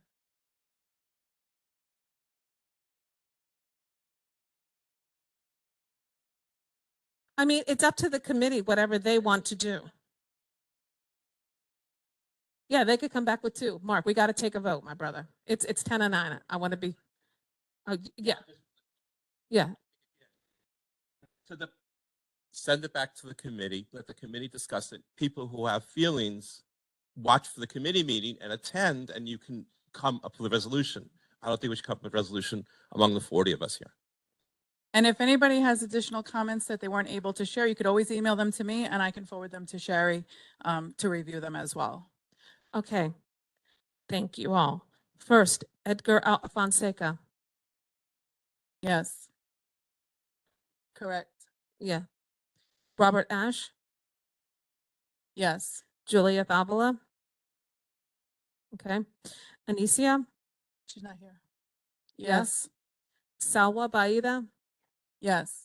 Kavish Batra. Yes. Peter Beadle. Yes. Howard Birnbaum. Yes. Heidi Chain. Yes. Jean's not here tonight. LT Tiaccio. No. No. Okay. Kendra Clark. Yes. Latrice is not here. John Jaroszewski. Yes. Sorry. Keith is not here this evening. Bruce Grossberg. Yes. Serena Jane. Yes. Mark Laster, Yes. Kevin, Yes. Dr. Renee, Yes. Yes.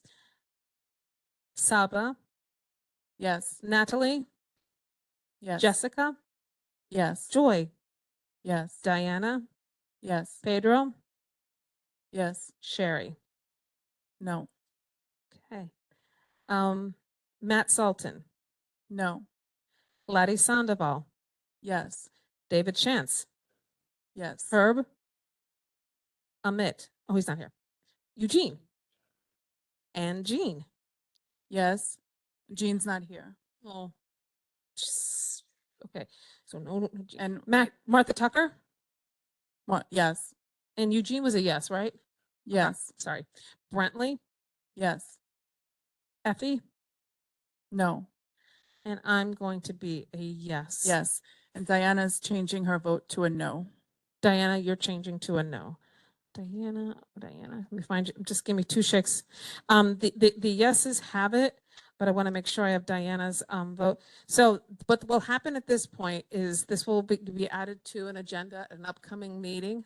We will if you like I said, like Christine said, if you have further comments and concerns, you can please send them to the office. You can also to participate in the meeting when it comes up. So please pay attention to education agendas. It may not necessarily be on the next one. I don't know. I'm not in Sherry's head. But the other thing you could also do is you could always email Sherry directly. That's totally fine as well. I'm sure she'd be glad to have a dialogue. All right, so thank you all. Thank you for your work on this, Sherry. Appreciate your presentation. I think this is the first time you've done something, gave any semblance of a report to us. So thank you. And Edgar, the same tonight. So we had 2 new reports tonight, which was nice. Okay, now where did I put my run of show so I know what I'm doing next? All right, so next up is going to be reports from elected officials. So while the elected officials in the room come forward to give their reports, we're going to call on the folks online, and we're first going to call on Amparito from Borough President's Office. Amparito. Good evening, everyone. Thank you very much. Happy to be here tonight. I just want to go reiterate what both of you have mentioned regarding the community board applications. Yes, the deadline is February 14th, which is this Friday. So please, anyone who is interested, you have just 2 more days to fill out the application. If anyone actually needs a paper application for any reason, please call the office at 718-286-3000 so that you would be able to use a paper application. I'm just going to move on to some of the events that we are holding. On Thursday, February 20th at 6 p.m., we are hosting our Dominican Independence Day celebration at Queensboro Hall. On Tuesday, February 25th at 6 p.m., we'll be hosting our monthly hybrid Parents Advisory Board meeting. To attend in person, it will be held at 11835 Queens Boulevard, 8th floor. If you would like to attend via Zoom, you can RSVP to the website.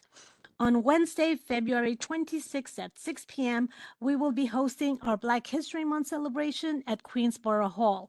On Thursday, February 27th at 5:30, we will be hosting our North Queens Town Hall, which will be held at Queensboro Community College, 22205 56th Avenue in Bayside.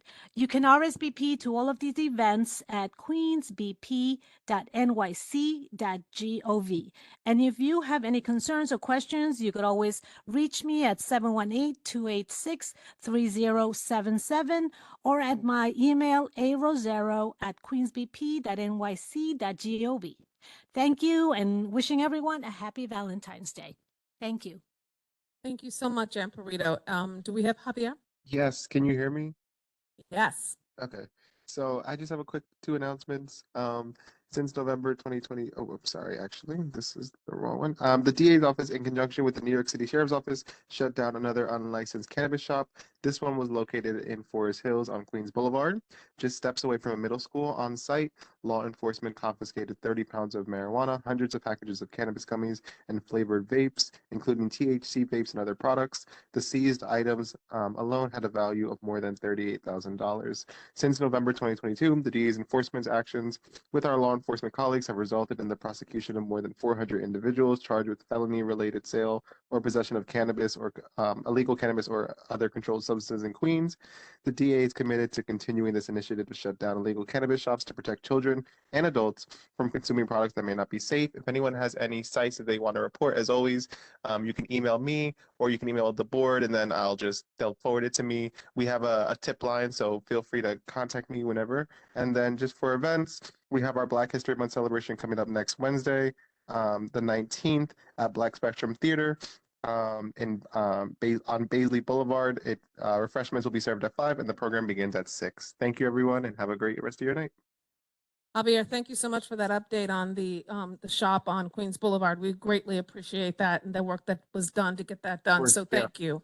Appreciate you. Thank Next up is Mercedes Jennings. Good evening, everyone. Thank you so much for having me again. I'm Mercedes Jennings. I'm from State Senator Michael Generis's office. Happy Valentine's Day, and of course, happy Black History Month. Just want to give you a few updates. As you know, this week is the week in which the state senators are finalizing their budgets when it comes to discretionary and capital funding.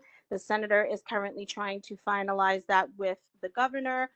So that organizations and housing developments are getting the funding that they so much need in order to operate. So anyone who does get actual funding will receive that information sometime in either late March or early May, and he will contact that particular organization or housing complex directly. In addition to that, the senator has been recently pushing legislation that has left committee to protect constituents that are displaced due to fire. This legislation was inspired by the constituents that were unfortunately displaced last year due to the Sunnyside fires.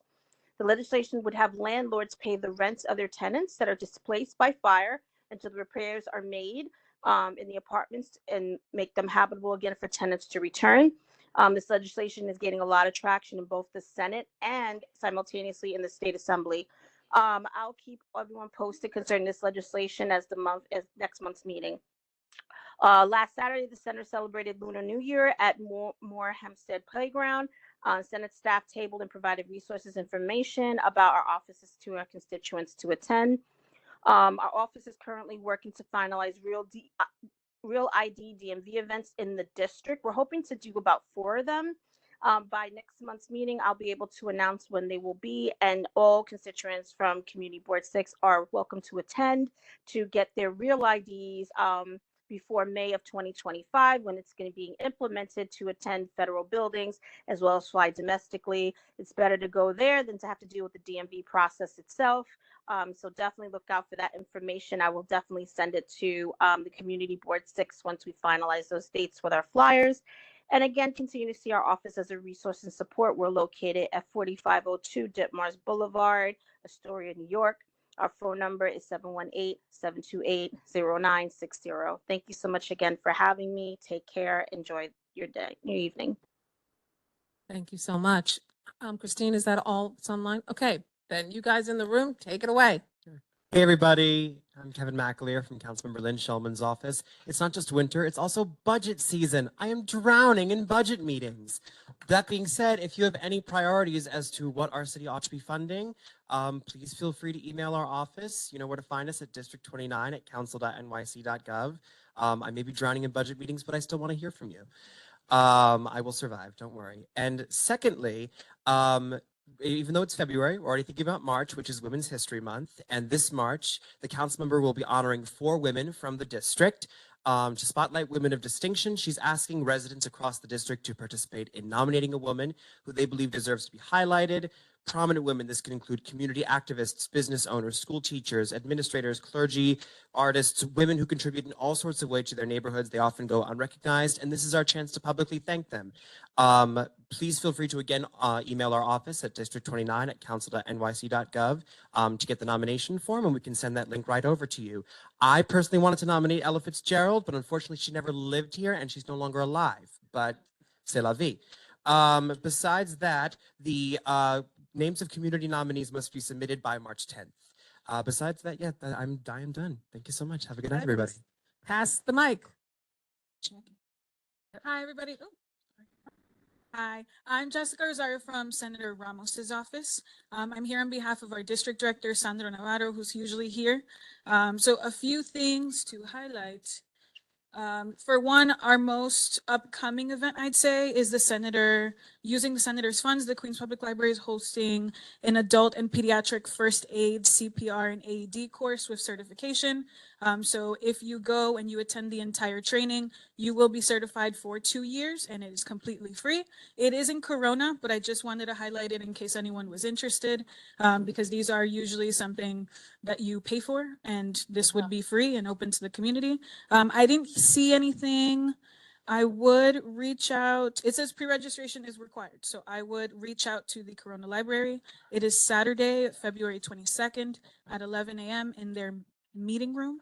And then I also wanted to highlight that I will be emailing the senator's legislative report to the community board so that all the members can review what she's working on. But I wanted to highlight 2 specific things, which are top priorities are the Jobs and Housing Act, that's 72523. And this is a pilot program to develop and or redevelop housing that is affordable to individuals earning up to 165% of the area median income, adjusted for family sizes. And this is a request for a $1 billion appropriation that would go to new co-op / affordable multi-family housing and rehabbing existing co-op housing. And the second would be $100 million for the Ellis Island Initiative Ready to Work campaign to fill the state's 500,000 current job openings that we have. So that's $50 million to support the Workforce Innovation and Opportunity Act for adults, dislocated workers, and youth funding. And then the last thing, for any community organizations or people who work or know of anyone in a community organization, we're hosting the Queens Delegation budget hearing here in this room on Friday, March 7th, starting from 10 to 2. So community organizations can come speak to senators of Queens who usually come in and out of the room with their requests for appropriations and how much and why and the impact on the community. And that's Queens wide. So everyone from Far Rockaway to, I'd say, Whitestone. And that's as far as I can say as top of my head. And our office is at 74-09 37th Avenue in Jackson Heights on the 3rd floor. We take walk-ins or appointments, whichever. And our office number is 718-205-3881. And I'll be in the back if anyone has questions. Thank you. That is just the senators, No. Not the assembly. Yeah. All right. Thank you very much. Appreciate you. And last but not least, Jordan. Whoa, sorry. Don't hurt yourself. Good evening, Jordan Goldis with Congresswoman Meng's office. Just a quick 90-second update. We are again proud to partner with the U.S. Department of Veterans Affairs to host office hours at the Forest Hills American Legion over on Metropolitan Avenue. It's happening on March 19th.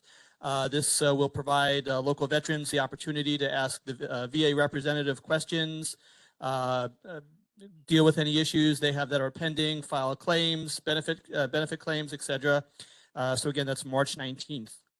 Also, if you are affiliated with a nonprofit organization looking to upgrade its security, our office may be able to assist you with identifying available grant programs. So feel free to reach out about that if that's of interest. Also, Congresswoman Meng is excited to announce that IRS Direct File is now open. Thanks to legislation she helped pass in the House, eligible New Yorkers can file their taxes online for free with the IRS. So to learn more or to begin filing, go to directfile.irs.gov.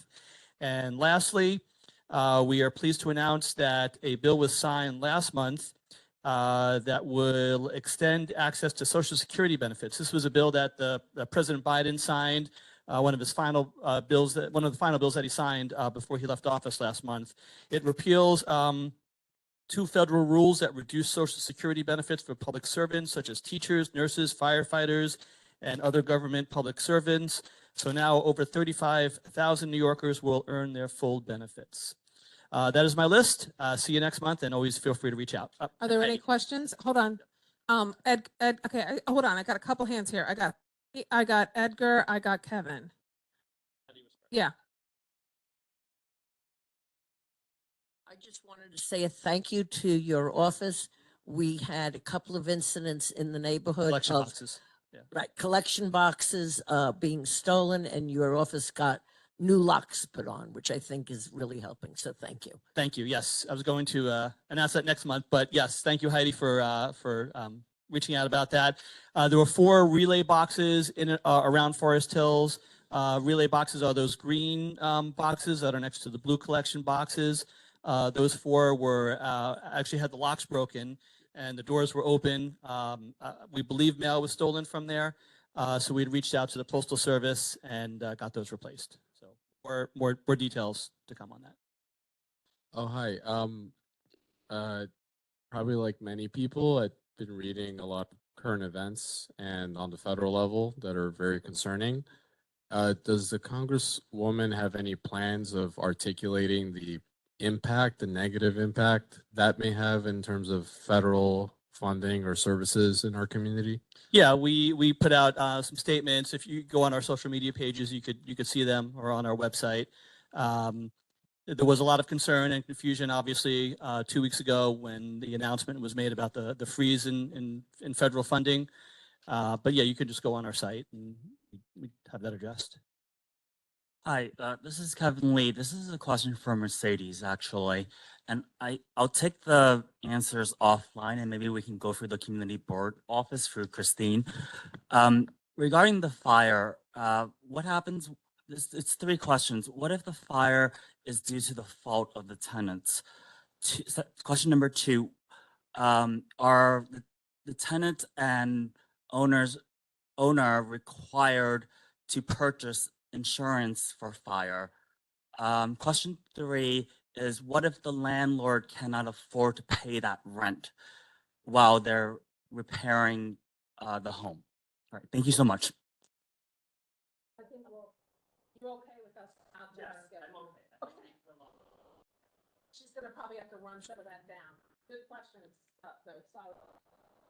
All right, and Saba, you asked your question to Jordan, so I'm sure you're solid. Anybody else have any other questions? Okay, we added to our agenda just in case there was any need for new business. Does anyone have any new business items to discuss? Sawa Baida? She needs a mic. Where's the other mic? 2 turntables and a microphone. No, I have it. Oh, here. Mira. If it had teeth, it had bit me. Now I forgot. Okay, Sawa. Thank you very much. Hi, folks. Quick question for you guys. Raise your hand if you came across any ponding or flooding in the last few weeks. Raise your hand. Did you come across? Did you step in it? Did you? Not step. Okay. So what we would like to ask, we're really trying to ramp up. You can put your hand down. Thank you so much. We are trying to ramp up our tracking of flooding and ponding in our area to really be able to kind of bolster the data that our board will be presenting over time regarding flood mitigation. So if you come across any sort of ponding or flooding, please take some photos. Please file them as a complaint on 311. And then take that 311 report number and email it to our lovely district manager, Christine Nolan. Please applause for Christine. Should we take a moment to? All right. Oh. Okay, so just to do that. Literally, please do that. Thank you so much. Okay. Robert Ash. Flood 311 with your flooding complaints. I love that. You're my Yes, Flood 311 with the flood. Robert Ash. Good evening, everyone. I sit here for almost 6, 8 months now, and I've heard so much about the gardens, and I want to say I'm actually pro concert, I'm pro small business. I think everyone knows that. But I'm starting to wonder, and I don't know, I haven't been involved long enough. What is the board? Has the board ever made kind of a statement in regards to supporting the concerts, against the concerts? I'm assuming in support of the concerts. And when was the last time this was revisited? I don't know. I feel like there's some sort of obligation we should have, even though I'm in support. I feel like it should be something that we're visiting on a regular basis. What I can tell you is we did put out a statement about 2 years ago when we were asked to sort of just talk to put out a statement about their responsiveness when we have worked with them, which was a positive statement because we have found that to still ring true to this day, that when we need to meet with them, they meet with us immediately. When we raise an issue to them, they address it immediately. If it is within their power to address it, some of the things they would like to do, they can't because of the fact that some of it is private land that surrounds them, right?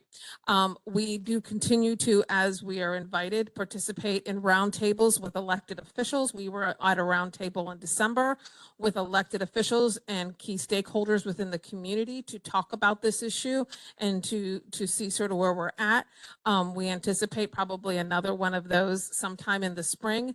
We have as protocol when we have somebody new who speaks, I typically write individual notes to each public speaker, letting them know what we can and cannot do.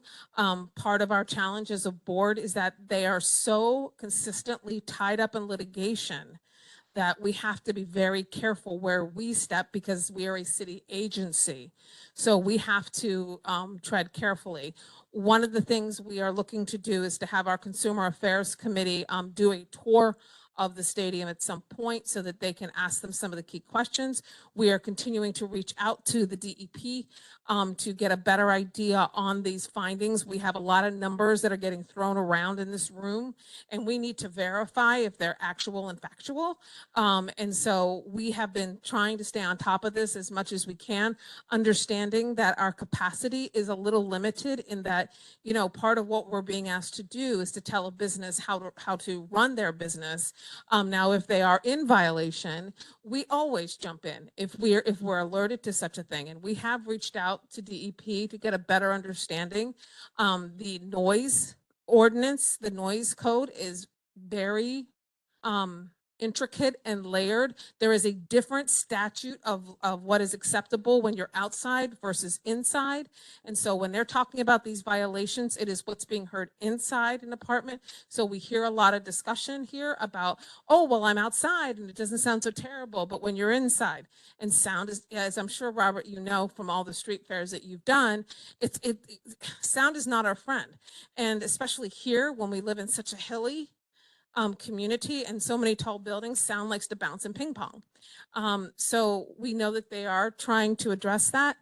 So that is what we have been doing. We have been listening to folks and trying to respond to the best of our ability. We have reached out to our local electeds.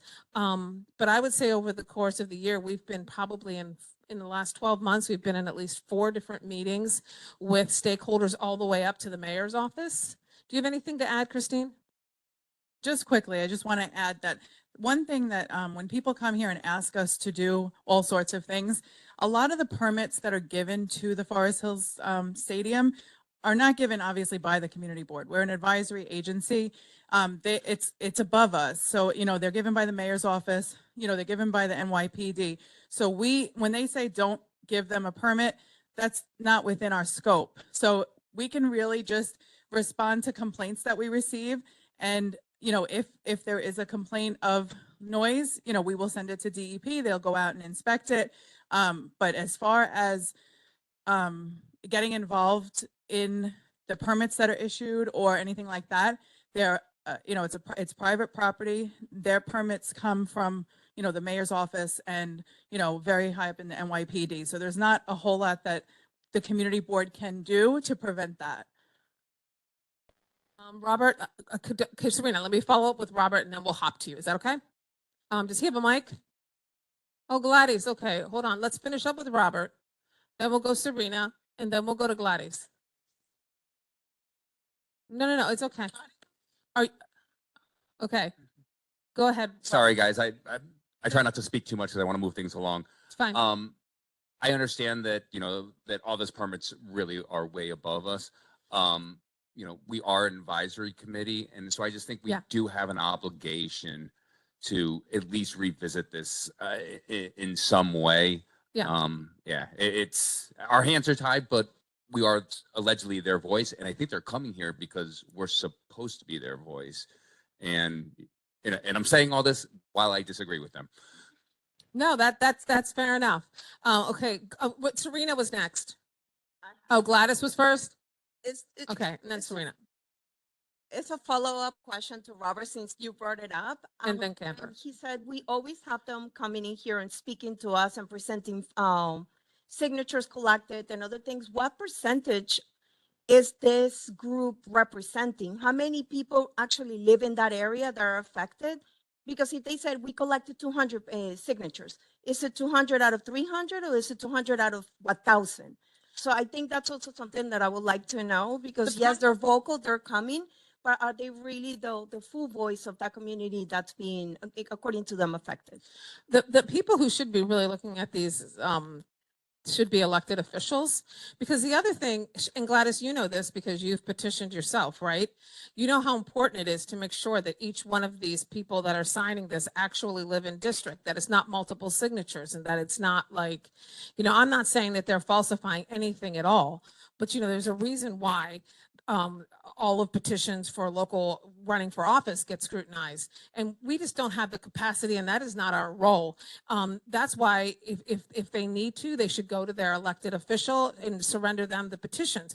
We've also had complaints to our office about the conduct of some of the folks that are petitioning, that they're threatening people, and so that's also not conduct becoming of this community. That's not who this community is, or not who this community is, should be.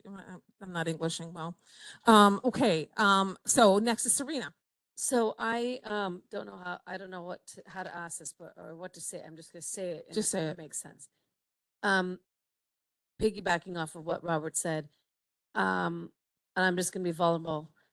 My heart goes out to that community that lives in the gardens. When they are listening to this music and it's pounding and it's affecting people's health and migraines and I can't sleep, or like that is so awful to hear, and I can't even imagine living in that area. We bought a house on the other side just because we got lucky. We found a great, but we were looking in the gardens, and now I'm like, wow, I'm so happy we didn't buy a house in the gardens just because of all the complaints that have come in. But as a board member, I do feel that there is something that we should be doing. I don't know what, because exactly to your point, we have no jurisdiction, but then they are coming here to complain to us. We are a voice for them. How can we put ease there? How We are can doing our level best. I mean, we've had individual, beyond the stakeholder meetings, we've had individual meetings with them remotely and in person, where we have gone over issues such as the big lines when people are trying to pool to be in that mosh pit at the beginning, and how you manage that and how you manage the bathrooms. We've talked to them and we've talked to them about designated spots for Uber and Lyft pickup, so they're not picking up everywhere. We've talked about the trash that sometimes people find. We've talked about when people raise concerns about people going to the bathroom and defecating in their yards, or local businesses that have people coming by, not to patronize them, but just to use their bathrooms on the way to the train. We have discussed a litany of issues with them over the years, and they've done their best to respond. One of the things that they had worked on with Senator Addabbo, and they had spoken to us about, was wanting to be able to install some porta potties along Askin, so that as people are waiting to queue, that they could use the bathroom. And the gardens would not give them permission to do that. So now what they've had to work out is an escort service where if somebody does have to use the bathroom, that person will then get escorted into the stadium's bathrooms and escorted back to their position online. So even though they had a solution that was with the endorsement of a state senator, they weren't able to get that done. And so part of what we're also suffering from is a lack of cooperation. And this is just my impression, my personal impression, a lack of cooperation between Forest Hills Gardens and some of the residences, because there used to be plans in place and things negotiated pre-season that helped some of this go a little bit smoother. Did it address the sound stuff? Operationally, probably not. But what did they do? They've installed a lot. Like if you've been to the stadium, I see you, Martha. I'm not going to forget you. I got Kendra, then Martha. If you've been to the stadium, you can tell when you walk in that bass trap that like your ears pop, kind of like when you're flying and you do a swoop. And so they've done that.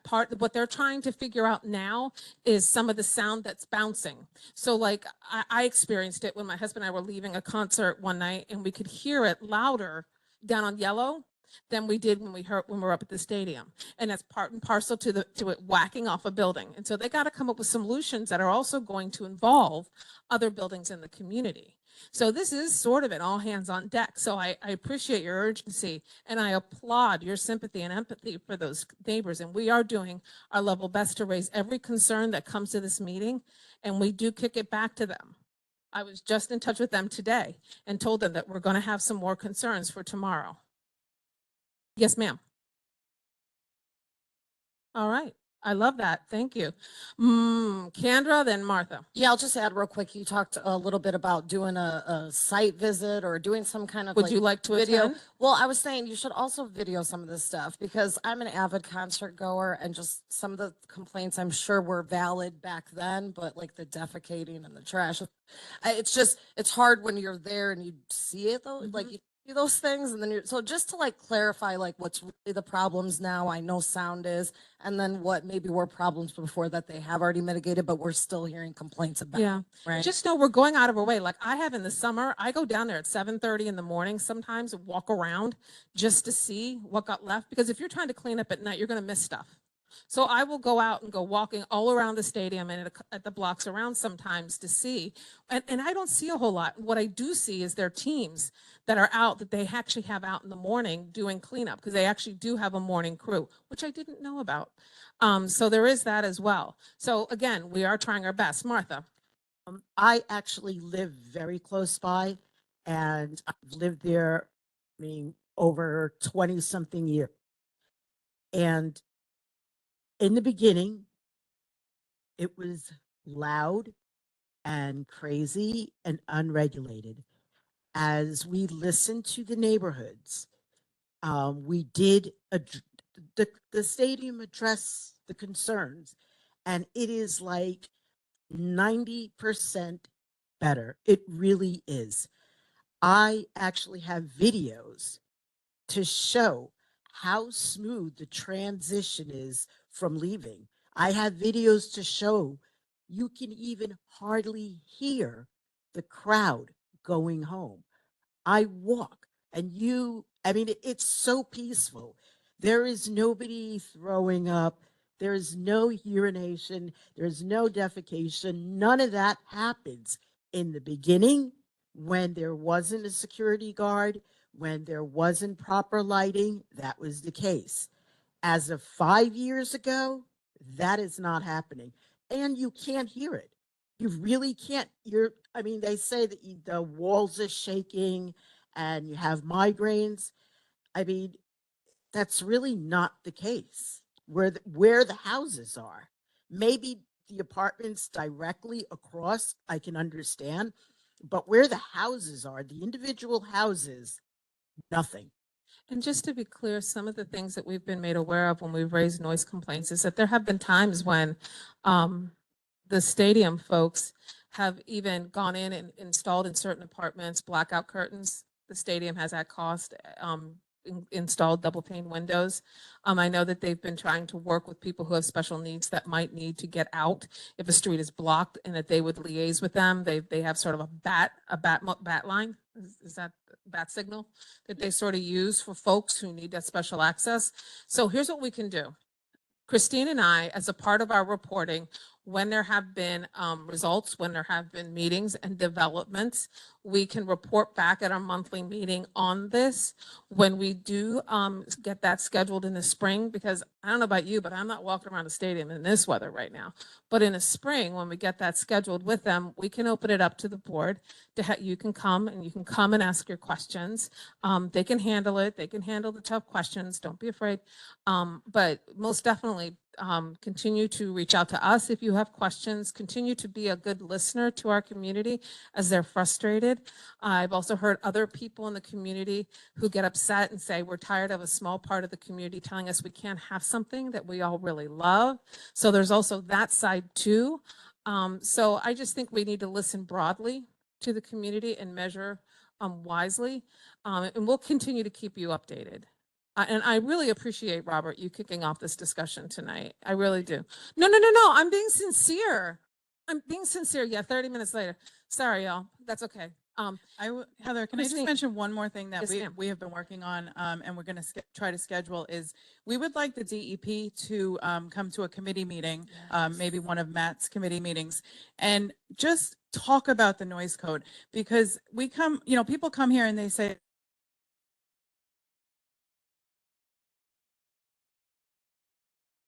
in respect to what is the legal limit and things like that, how they measure the sound, where do they measure it from, what do they compare it to? So there's a lot that goes into it. They don't just walk around, with a meter and measure sound. There's a lot of things that they have to consider.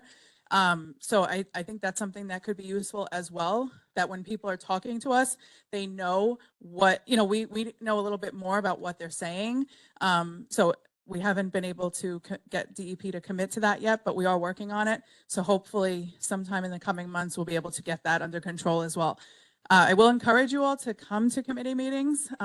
We want to invite guests to come to committee meetings, but if the members are not going to come to the committee meetings, then we don't want people to waste their time coming and speaking to one person. So if you're on a committee, please attend that committee meeting. If you're not on the committee, feel free to attend the committee meeting. Thank you. Christine, guess what we forgot to talk about? We're hiring. You can go to our website. On the front page, we are looking for a community associate. Basically Christine 2.0, because now we have district manager Nolan 1.0. So if you know people that are looking, that have administrative skills, executive function skills, that are really good at social media and so on, it is a full-time role. It is a DC 37 role. It's an in-person role. And it is an in-person role. Yeah. I know people don't like that, but I know. in person. But it is what it is, because people do stop by. Okay, so that is all I have. Any other new business? Okay, a motion